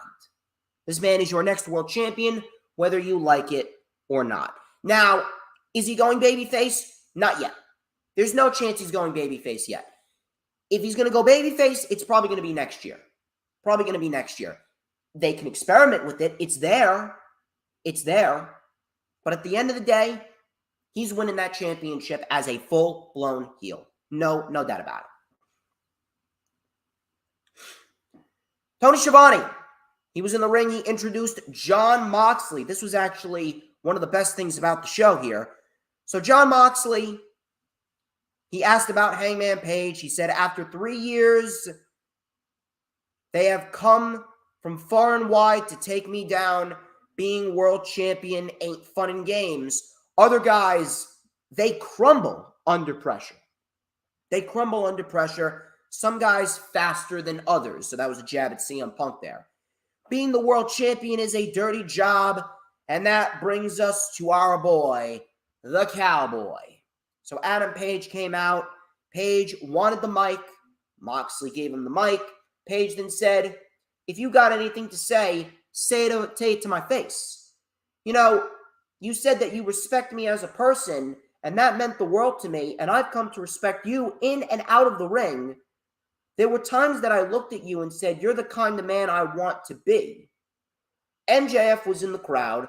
Page then got mad because he said, but last week, you called me a kid. Moxley then took the mic, held it up to his mouth, and he said, I don't see that same man that I knocked off of a ladder, or that knocked me off of a ladder a year ago. I don't think that you have the guts to pull the trigger. So Page then said, yeah, I hesitated, and it cost me that championship. My old friends, they have disappeared, and I'm left with nothing. I'm angry. I'm anxious. I'm depressed. The medicine is not working, but I'm still here because I am a man. I am still here. I am a husband. I'm a father. I have watched my family members be lowered into the ground, and I've brought new life into this world, just like you have. I have been choked out till my face turns blue, and I've been beaten in that same face over and over again, and I keep coming back because I am a man, damn it. And he started punching himself in the face. He gave himself a nasty fucking bruise right over here, and he started touching it. He's like, is it there? Is it there? I'm like, yeah, it's there, Cowboy. So that was a great fucking promo. Page, let me tell you something. Page does not get enough credit for the promos that he cuts. Page is great. He goes, I know what I have to do in Cincinnati. I know what I have to do in Cincinnati. I will beat you to within an inch of your life, and I am going to take back the thing that I should have never let slip away in the first place. I will be the next AEW World Champion. That is my word. And unlike him, he pointed to MJF, I told you this face to face. Page then bumped Moxley's shoulder before he walked out. This was fantastic. This was absolutely fantastic.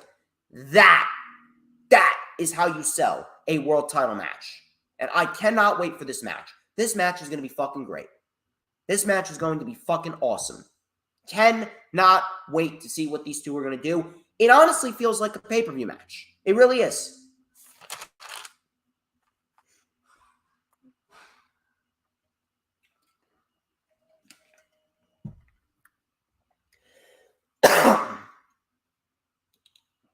Bryan Danielson versus the Ocho.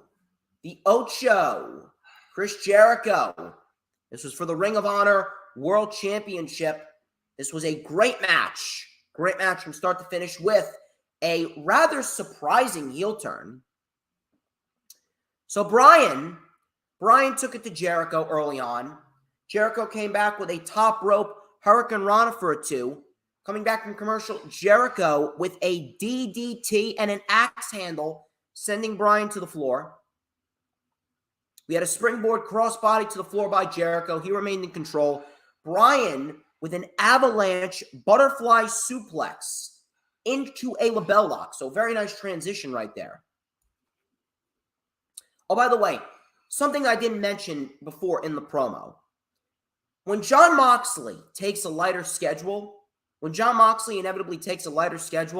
Hangman Page is going to be right there. Hangman Page will be the ace of this company. Hangman Page is going to be looked at as the fucking face of this company going forward after Jon Moxley takes a Brock Lesnar-like schedule. Seriously. So back to the world title match here. Jericho with the Walls of Jericho. Bryan reversed it into his own Walls of Jericho. Bryan then with a roundhouse kick for a 2. Bryan then with hammer and anvil elbows. Fireman's carry gutbuster for a 2. Lion salt misses. Bryan then with a flying knee off the top. Another leaping knee. He went for a third one, but Jericho caught him with a code breaker in midair. Beautifully done. That only got a 2. Jericho then pushed Bryan into the ref. Bryan and Jericho double clothesline, double down. Jericho took the Ring of Honor World title, and he was going to hit Bryan with it before Daniel Garcia came out. He stopped Jericho, shoved Jericho into a Busaiku knee. Garcia then hit Bryan right in the head with the Ring of Honor World title, and the crowd popped big time. The ref was then put back into the ring. 1, 2, 3. Great match. Garcia turns heel, and Garcia right now is going to be looked at as the biggest douchebag in AEW for fucking over Bryan, and he's going to shit all over professional wrestling. His name is Daniel Garcia, and he's a fucking sports entertainer. Love it. Love it. Chris Jericho is doing some fantastic work. Chris Jericho is doing some fantastic work, and I cannot wait to see what he does next week on Tuesday Night Dynamite with Dalton Castle now. I am loving what Chris Jericho is doing with the Ring of Honor World Championship. It is a great thing to see. Really. Women's tag team action. Jamie Hayter and Britt Baker versus Hikaru Shida and Toni Storm. This was a fun match, and this set up next week's match between Toni Storm and Hikaru Shida for the Women's Championship, so that should be pretty interesting. Hikaru Shida got the win here. Shida and Hayter mixed it up a little bit early on. We had a tag to Toni Storm. She brought it to Jamie Hayter.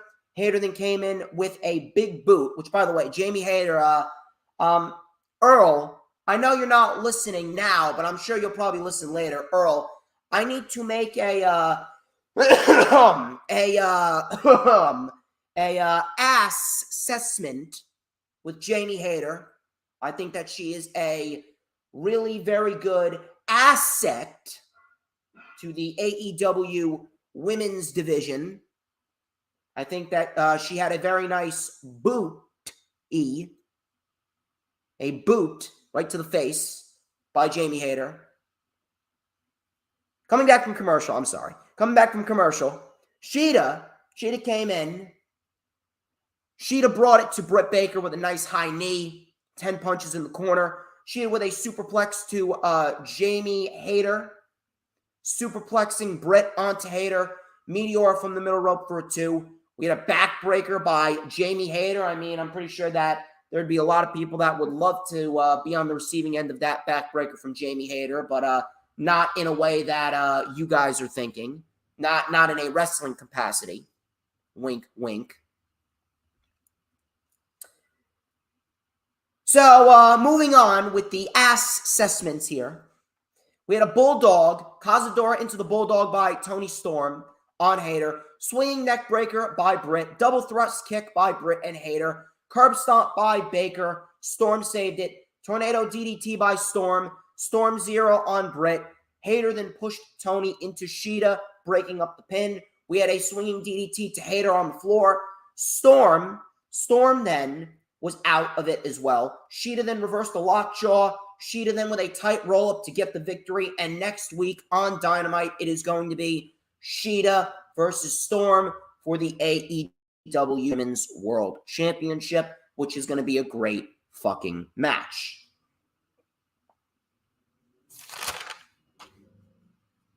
Main event.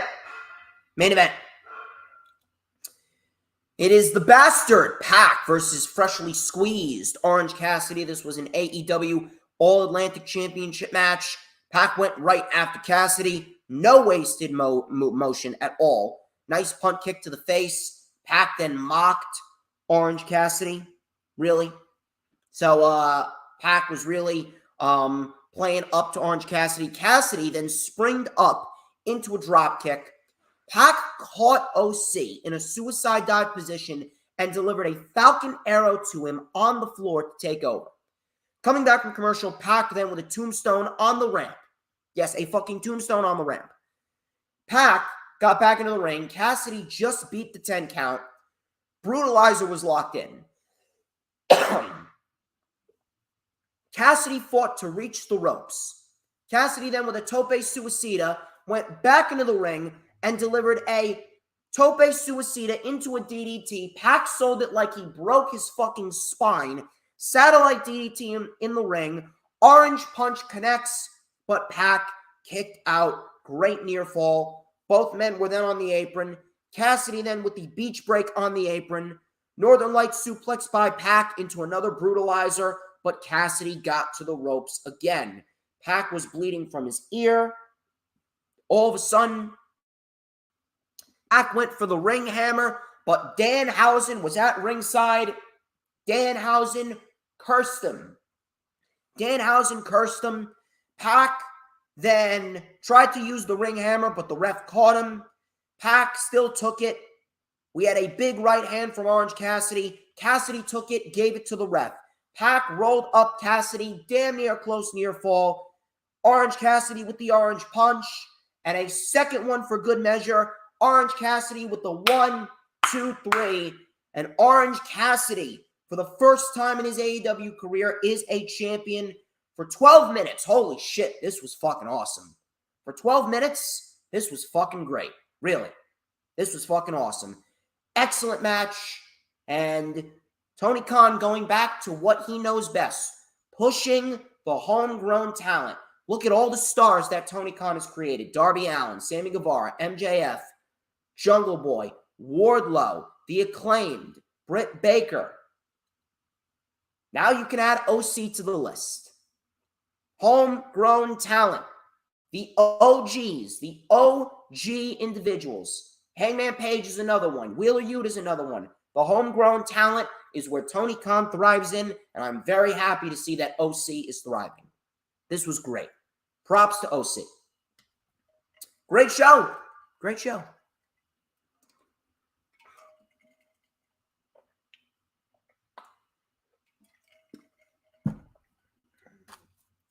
Hope you guys are having a good time. We got 2 more shows to go over before we get on out of here. And don't worry, Lisa, do not worry. I am going to go and I'm going to drink some more tea. I'm going to relax my voice. I will be okay. You don't have to worry. SmackDown. SmackDown was great. SmackDown was actually great. SmackDown is actually doing better than Raw. So props to that. SmackDown's doing better than Raw. This was awesome. This was an awesome, awesome show from beginning to end. And I knew it was going to be a good show because in the beginning, there was a car accident involving Scarlett and Karrion Kross. Drew McIntyre then came out of nowhere and attacked Kross, smashing his head into the door of a truck. Drew was then dragged away, screaming, "This is only the beginning." This was great. A great way to continue the feud coming out of Extreme Rules, and this is exactly what we need between Kross and Drew. Keep that up. Keep that up. So we got the New Day. The New Day came out. Kofi Kingston versus Sami Zayn was up next. They reminded everyone that they're the longest reigning tag team champions. And we actually got another exchange between Sami Zayn and Jey Uso while Roman was on his phone. And Roman told Jey to make sure that Sami Zayn wins. So we had that. And I'm loving the chemistry between Jey Uso and the honorary Us, Sami Zayn. Kofi Kingston and Sami Zayn. This was very good stuff. Very good stuff right here between these two individuals. Zayn was in control with a diving elbow drop to the head, Matt Hardy style. Zayn did a running hip attack on Kofi for a 2. Zayn continued to wear down Kofi. Kofi with a drop kick in midair. Kofi then came back with a single leg stomp for a 2. Kofi then was dumped to the floor. Coming back from commercial, Kofi with an SOS for a 2. Sammy rolled to the floor. Tope Con Hero by Kingston. Super kick by Jey to Xavier Woods. Sammy with a beautiful Blue Thunder bomb, but Kofi kicked out. Kofi then hit a chop. He rolled up Zayn, but the referee, his vision was obstructed, and he did not see Jey Uso push Kofi Kingston into a pinning scenario by Sami Zayn, and Sami Zayn ended up getting the pinfall victory, 1, 2, 3, and it looks like we could be on the verge of Jey Uso. Now, here's something that we don't know. The Bloodline's been favoring Sami Zayn a lot, and I mean a lot. They've been favoring Sami Zayn a lot, and they've really been just shitting all over Jey Uso. And Jey Uso is their blood. Sami is not. The one thing that I actually am very intrigued in, I'm very intrigued in seeing if Jey Uso is talking to the Bloodline behind Sami's back. Is Jey Uso talking to the Bloodline behind Sami's back, and is the Bloodline just playing this up, and is the Bloodline just waiting for the right opportunity to kick Sami out, and Jey Uso is the master of puppets in this scenario? That's something to take into consideration, and I actually cannot wait to see what they have going on there. I really can't wait to see. Really good stuff. So this was a very good match. Sami Zayn rightfully getting the win, and is Jey Uso manipulating the Bloodline to potentially turn on Sami Zayn in due time? I don't know. We'll have to wait and see. Hope you guys are having a good time. Please do not forget, like the stream. If you're watching on my channel, like it on my channel. We only have 9 likes on my channel. We need more than 9 likes. And then if you haven't liked it there, like it on the Hardcore Sports channel as well.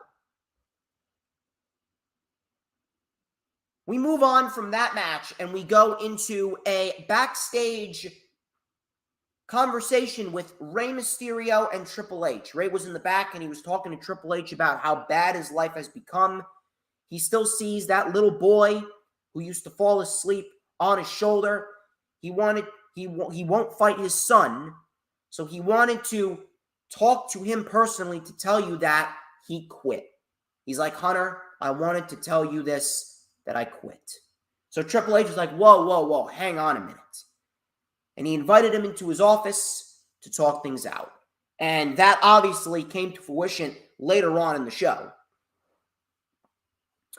Roxanne Perez was in the back, and she chose Raquel Rodriguez as Cora Jade's partner before Damage Control came in. So we got a little 6-man tag match for later.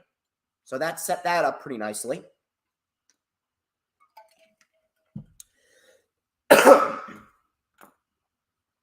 We had Braun Strowman versus James Maverick and Brian Thomas. Couple jobbers. Strowman, he was just tossing these guys around. These guys were bumping everywhere for Braun Strowman. The crowd was hyped for Strowman. But all of a sudden, we saw Omos and MVP come through the crowd. Braun Strowman then with a running power slam on Maverick. And then he powerbombed Thomas onto Maverick. Braun won. MVP then took the mic and he asked listen, you call yourself the monster of all monsters, but have you seen Omos? Don't get too comfortable because some monsters are meant to stay in the shadows. And that was that. Listen, Braun Strowman, I can't even believe I'm saying this, but Braun Strowman has actually been very good since he came back. Really. Braun Strowman has been very, very good since Triple H brought him back. He has not been overexposed. He's not wrestling every week. And he's being paired with the right talent. He really is. His matches with Otis and Chad Gable were very entertaining. Really. Very entertaining. I did not have an issue with that at all. This is actually the most I've been intrigued with Braun Strowman since his feud with Roman Reigns. And I understand he's not going to challenge for any titles yet. I understand you don't want to have him beat someone like a Seth Rollins or a Matt Riddle or a Sami Zayn or Roman Reigns or a Drew McIntyre or a Karrion Kross. You don't want to put him against a Gunther yet. I understand that, but I mean, holy shit. There's gotta be a better fucking interim feud for him than the fucking Black Great Khali. There's gotta be someone better for you to put up against Braun Strowman This is beneath Strowman. I can't even believe I'm saying this, but Strowman deserves better. Strowman deserves better than this. Why do we need this? And I know Jay Leto is probably going to watch this back, and he's probably saying, DJ, it's an attraction. It's an attraction to see these two big Goliaths go at it. Dude, it's 2022. It's not 1989. No one gives a fuck about attraction matches anymore. I couldn't give a shit if it's an attraction. I couldn't give a shit if the Saudi Prince wants it. The match is going to suck. The match is going to suck because Omos can't wrestle. Braun Strowman, at least, has gone and has tried to work on his craft, and he's gotten just slightly better. At least Braun has gone out of his way to work on his craft. Omos, there's been zero improvement. This is beneath Braun Strowman. Strowman deserves better than this. He really does.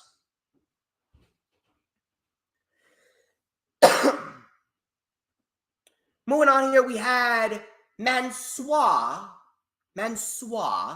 He was in the ring. He took on my guy. What's his name? L.A. Knight. He's stealing my hand gesture. But you know what? I will let it slide because the crowd, they popped for L.A. Knight.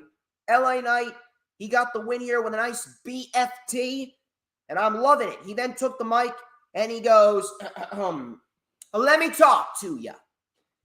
I don't need a bunch of incels saying my name, and I'm putting the whole roster on notice.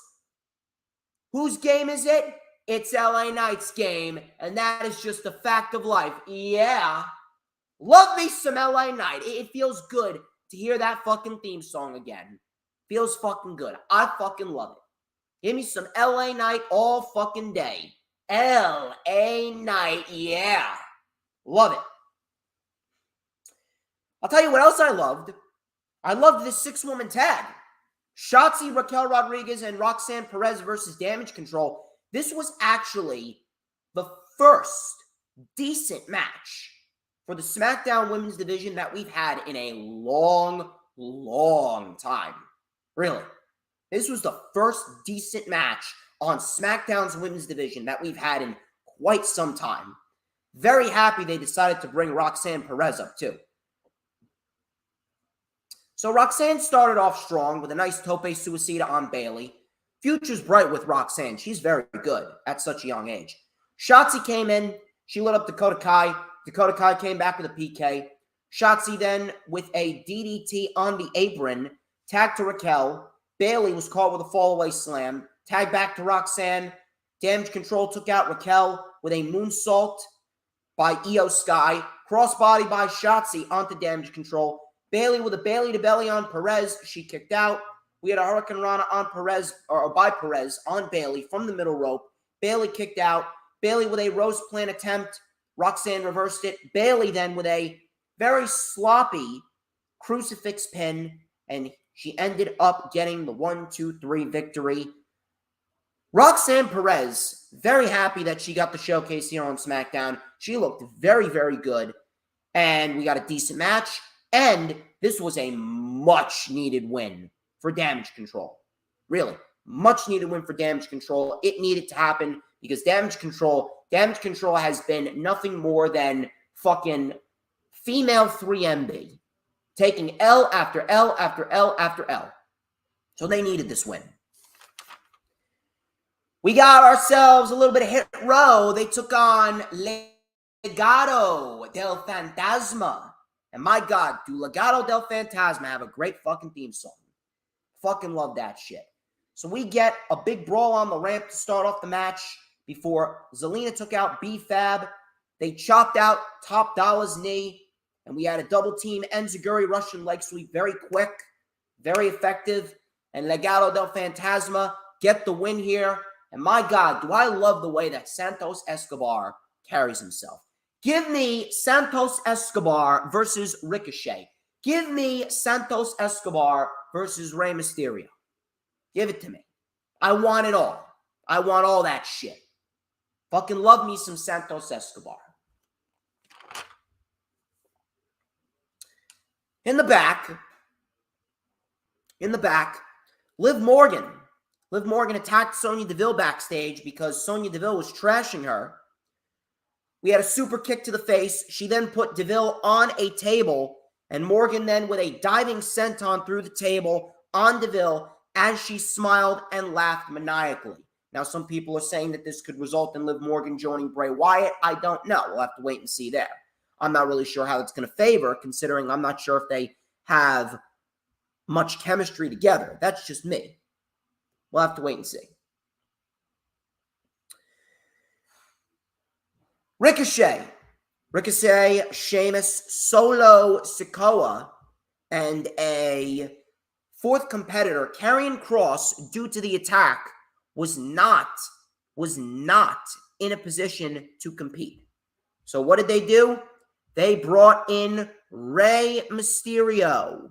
Yes, Rey Mysterio.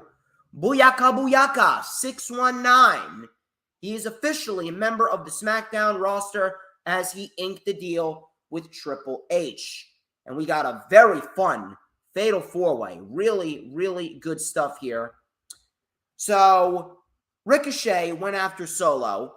We had Rey with a corkscrew plancha over the top rope, taking out the pile. Sheamus then took it to Ricochet.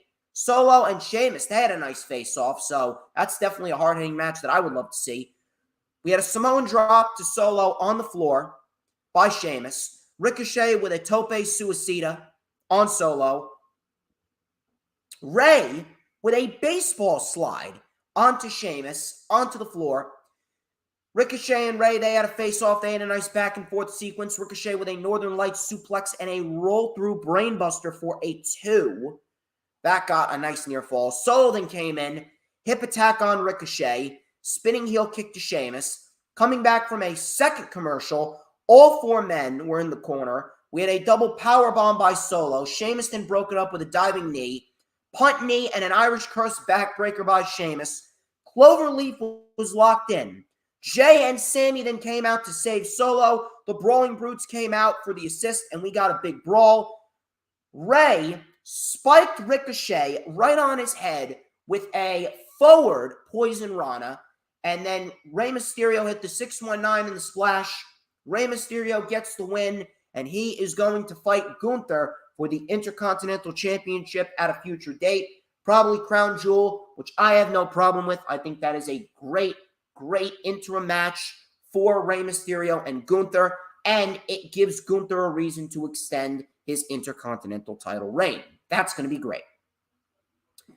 Next week is looking like a decent show. We got a women's tag team title match between Raquel Rodriguez and Shotzi and Damage Control. Logan Paul is returning next week. We also got Sonya Deville versus Liv Morgan. So we should get a pretty decent show next week. The main segment of the show was Bray Wyatt. He made his entrance from that door to the underworld. He looked great. He got into the ring. He legitimately looked like he wanted to cry. And he actually was crying. He said that he was incredibly grateful and he never thought that he would be in this position again. He says that this is me. This is the realest that I could be. He says that I lost my career, my self-confidence, 2 people who were very close to me, and I lost my way. I thought this was all meaningless, but I was wrong. People would say thank you, and when are you coming back home? I wanted to thank you, and when I lost myself and I felt weak, I found your words, Bray. And I wanted to thank you because you saved my life, Bray. You were there when I was weak. You all, Bray looked at the crowd, he said, you all saved my life. All of a sudden, the lights went out and the Devil Mask Man came up on the screen and he says, you don't know who you're dealing with, but you will. Now, first of all, I was legitimately getting ready to cry myself. Bray Wyatt, you can tell from every single word that he said, Bray Wyatt is a man that fucking loves his job. He fucking loves his job right down to the very last thing that he does, right down to the very last breath that he takes when he's in that ring. Bray Wyatt is a man who is as passionate as anyone could ever be about the job that he does. And that right there just goes to show you the type of individual that he is. I have nothing but the utmost respect and the utmost praise for Bray Wyatt. That right there is such a great fucking thing. Now, the man in the devil mask, I'm not sure where that came from at all. Not sure where that came from at all. Now, I don't know where this is leading, but I don't know. Maybe we could potentially see Bray have this split personality disorder. Is the man in the devil mask Bray Wyatt, or is it someone else? I don't know. Definitely something to keep an eye on. But SmackDown, great show. Great show. Bray Wyatt obviously being the main topic of discussion. Cannot wait to see what Bray Wyatt does going forward. I really can't wait.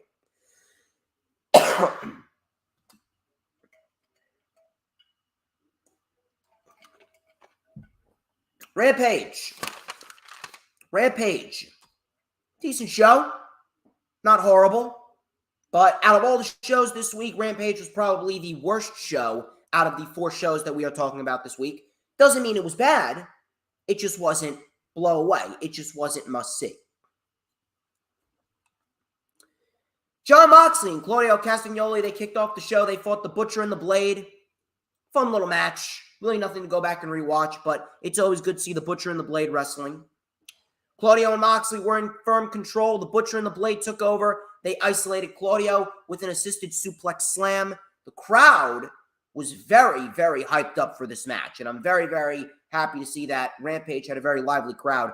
Moxley made the tag, a cutter to the Blade, tope suicida to the Butcher, superplex into a pile driver for a 2. Claudio and Moxley faced off with the Butcher and the Blade, double lariats, big stomps. We had a Death Rider and a Ricola Bomb with Claudio getting the victory, and I'm happy to see that Claudio is on TV winning matches. Moxley then cut a little promo where he asked Claudio if the BCC stands down. Claudio then said, hell no, and he said that, Paige, you will get stepped on.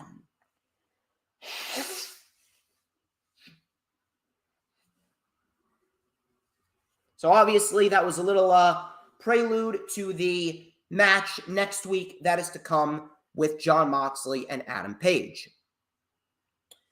Keith Lee and Swerve had a promo, and Keith Lee said that Swerve is swerving in the wrong way.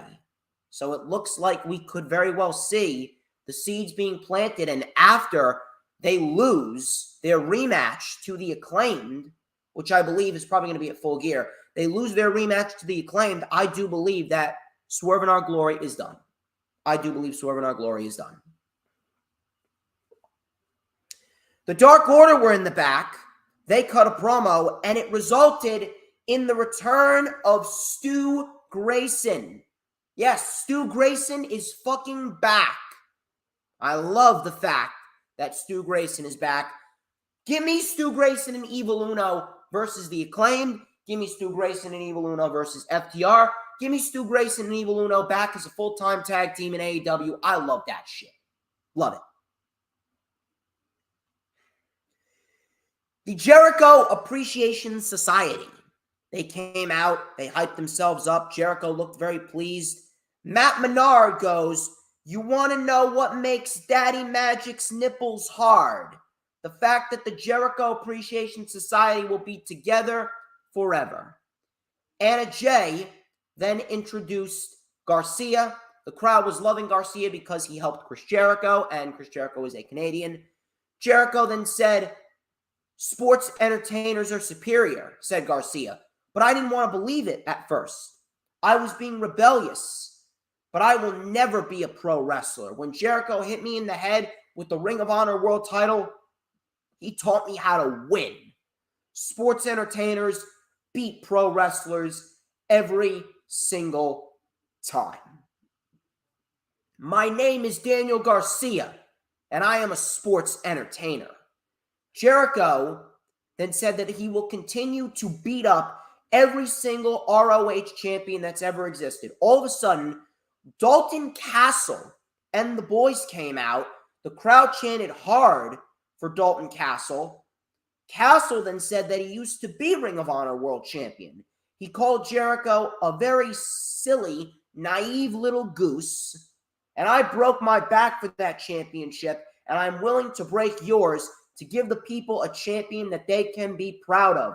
I will shock your face right off your body. And Jericho gave Castle what he wanted, a match next week, and he goes, all honor the Ocho. And that was it. I like it. I initially was not really a big fan of Dalton Castle. I wasn't a real big fan of Dalton Castle, but I'm starting to see the appeal. He's really starting to grow on me. I like me some Dalton Castle. He's starting to grow on me slowly but surely. See what he brings to the table next week against Jericho. Nyla Rose. She took on Anna Jay. This wasn't bad. This wasn't terrible, but really no reason to care. Didn't really go too long. It didn't need to. So Nyla was in control. She slammed Anna Jay, delivered a leg drop for a 2. Nyla then missed a cannonball in the corner.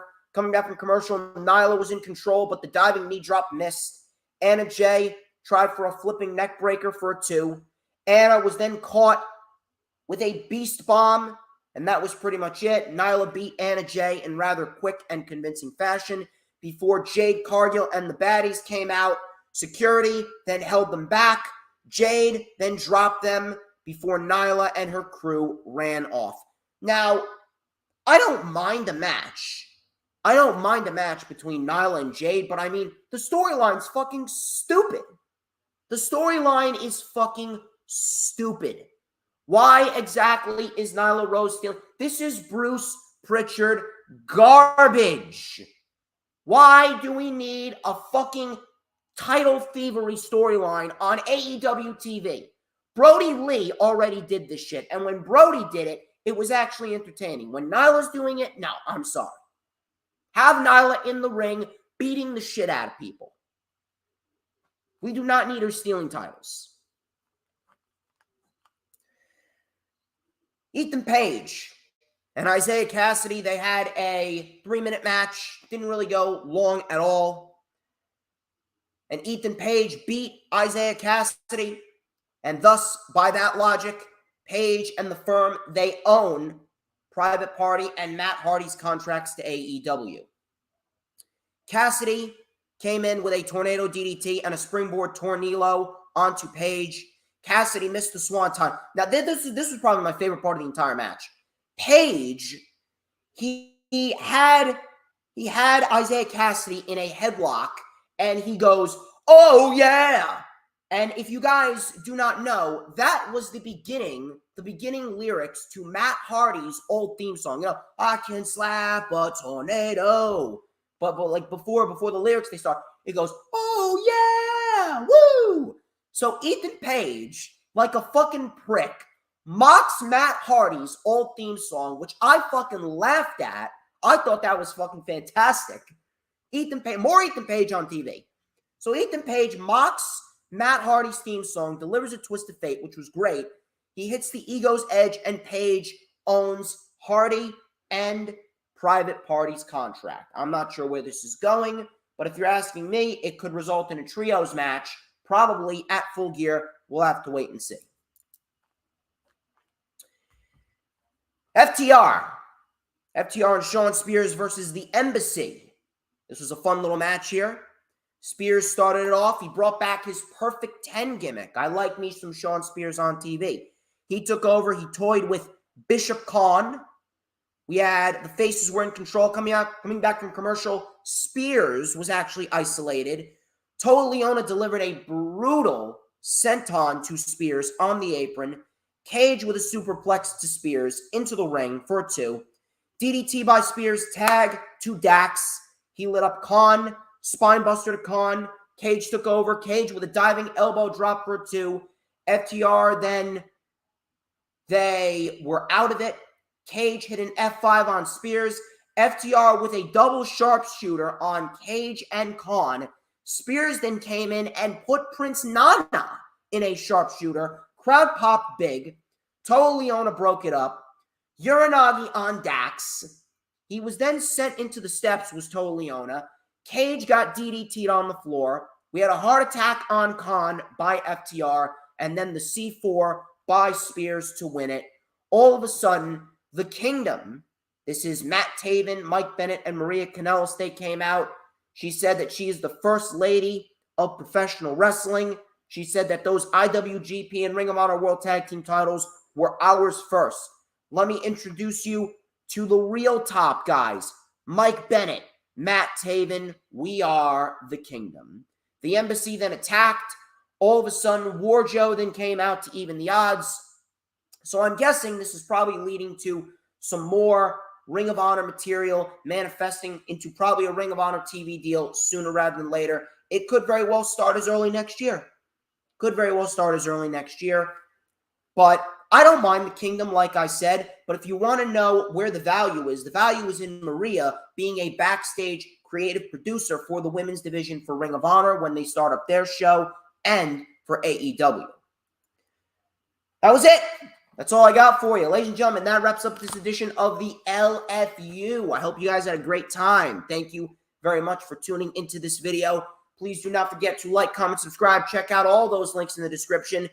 No LFU next Saturday, and no rewind for NXT Halloween Havoc because I am going to be with my family for my sister's confirmation and for my mother's birthday that weekend. So it's a family-oriented weekend for me. But I will be live next Thursday at 7:30 p.m. Eastern Time because we are going to be previewing and predicting NXT Halloween Havoc, which of course is next Saturday. We will go over everything. It's going to be a nice chill hangout stream. We'll have a fun time. We will have a fun time. But until then, ladies and gentlemen, I'm DJ Storms. This has been the Lightning Flash update. And before we get out of here, I want to know, even with a cold, I still managed to pull off 2+ fucking hours of great wrestling analytical content because I am the fucking ace of this IWC. You fucking know it. And last things before we get out of here. People.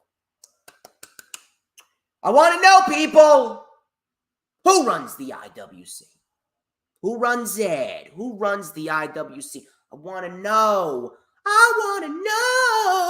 who runs the IWC. I'm waiting. Who runs it? Come on. Who runs it? I want to see it in the chat right now. Who runs the IWC?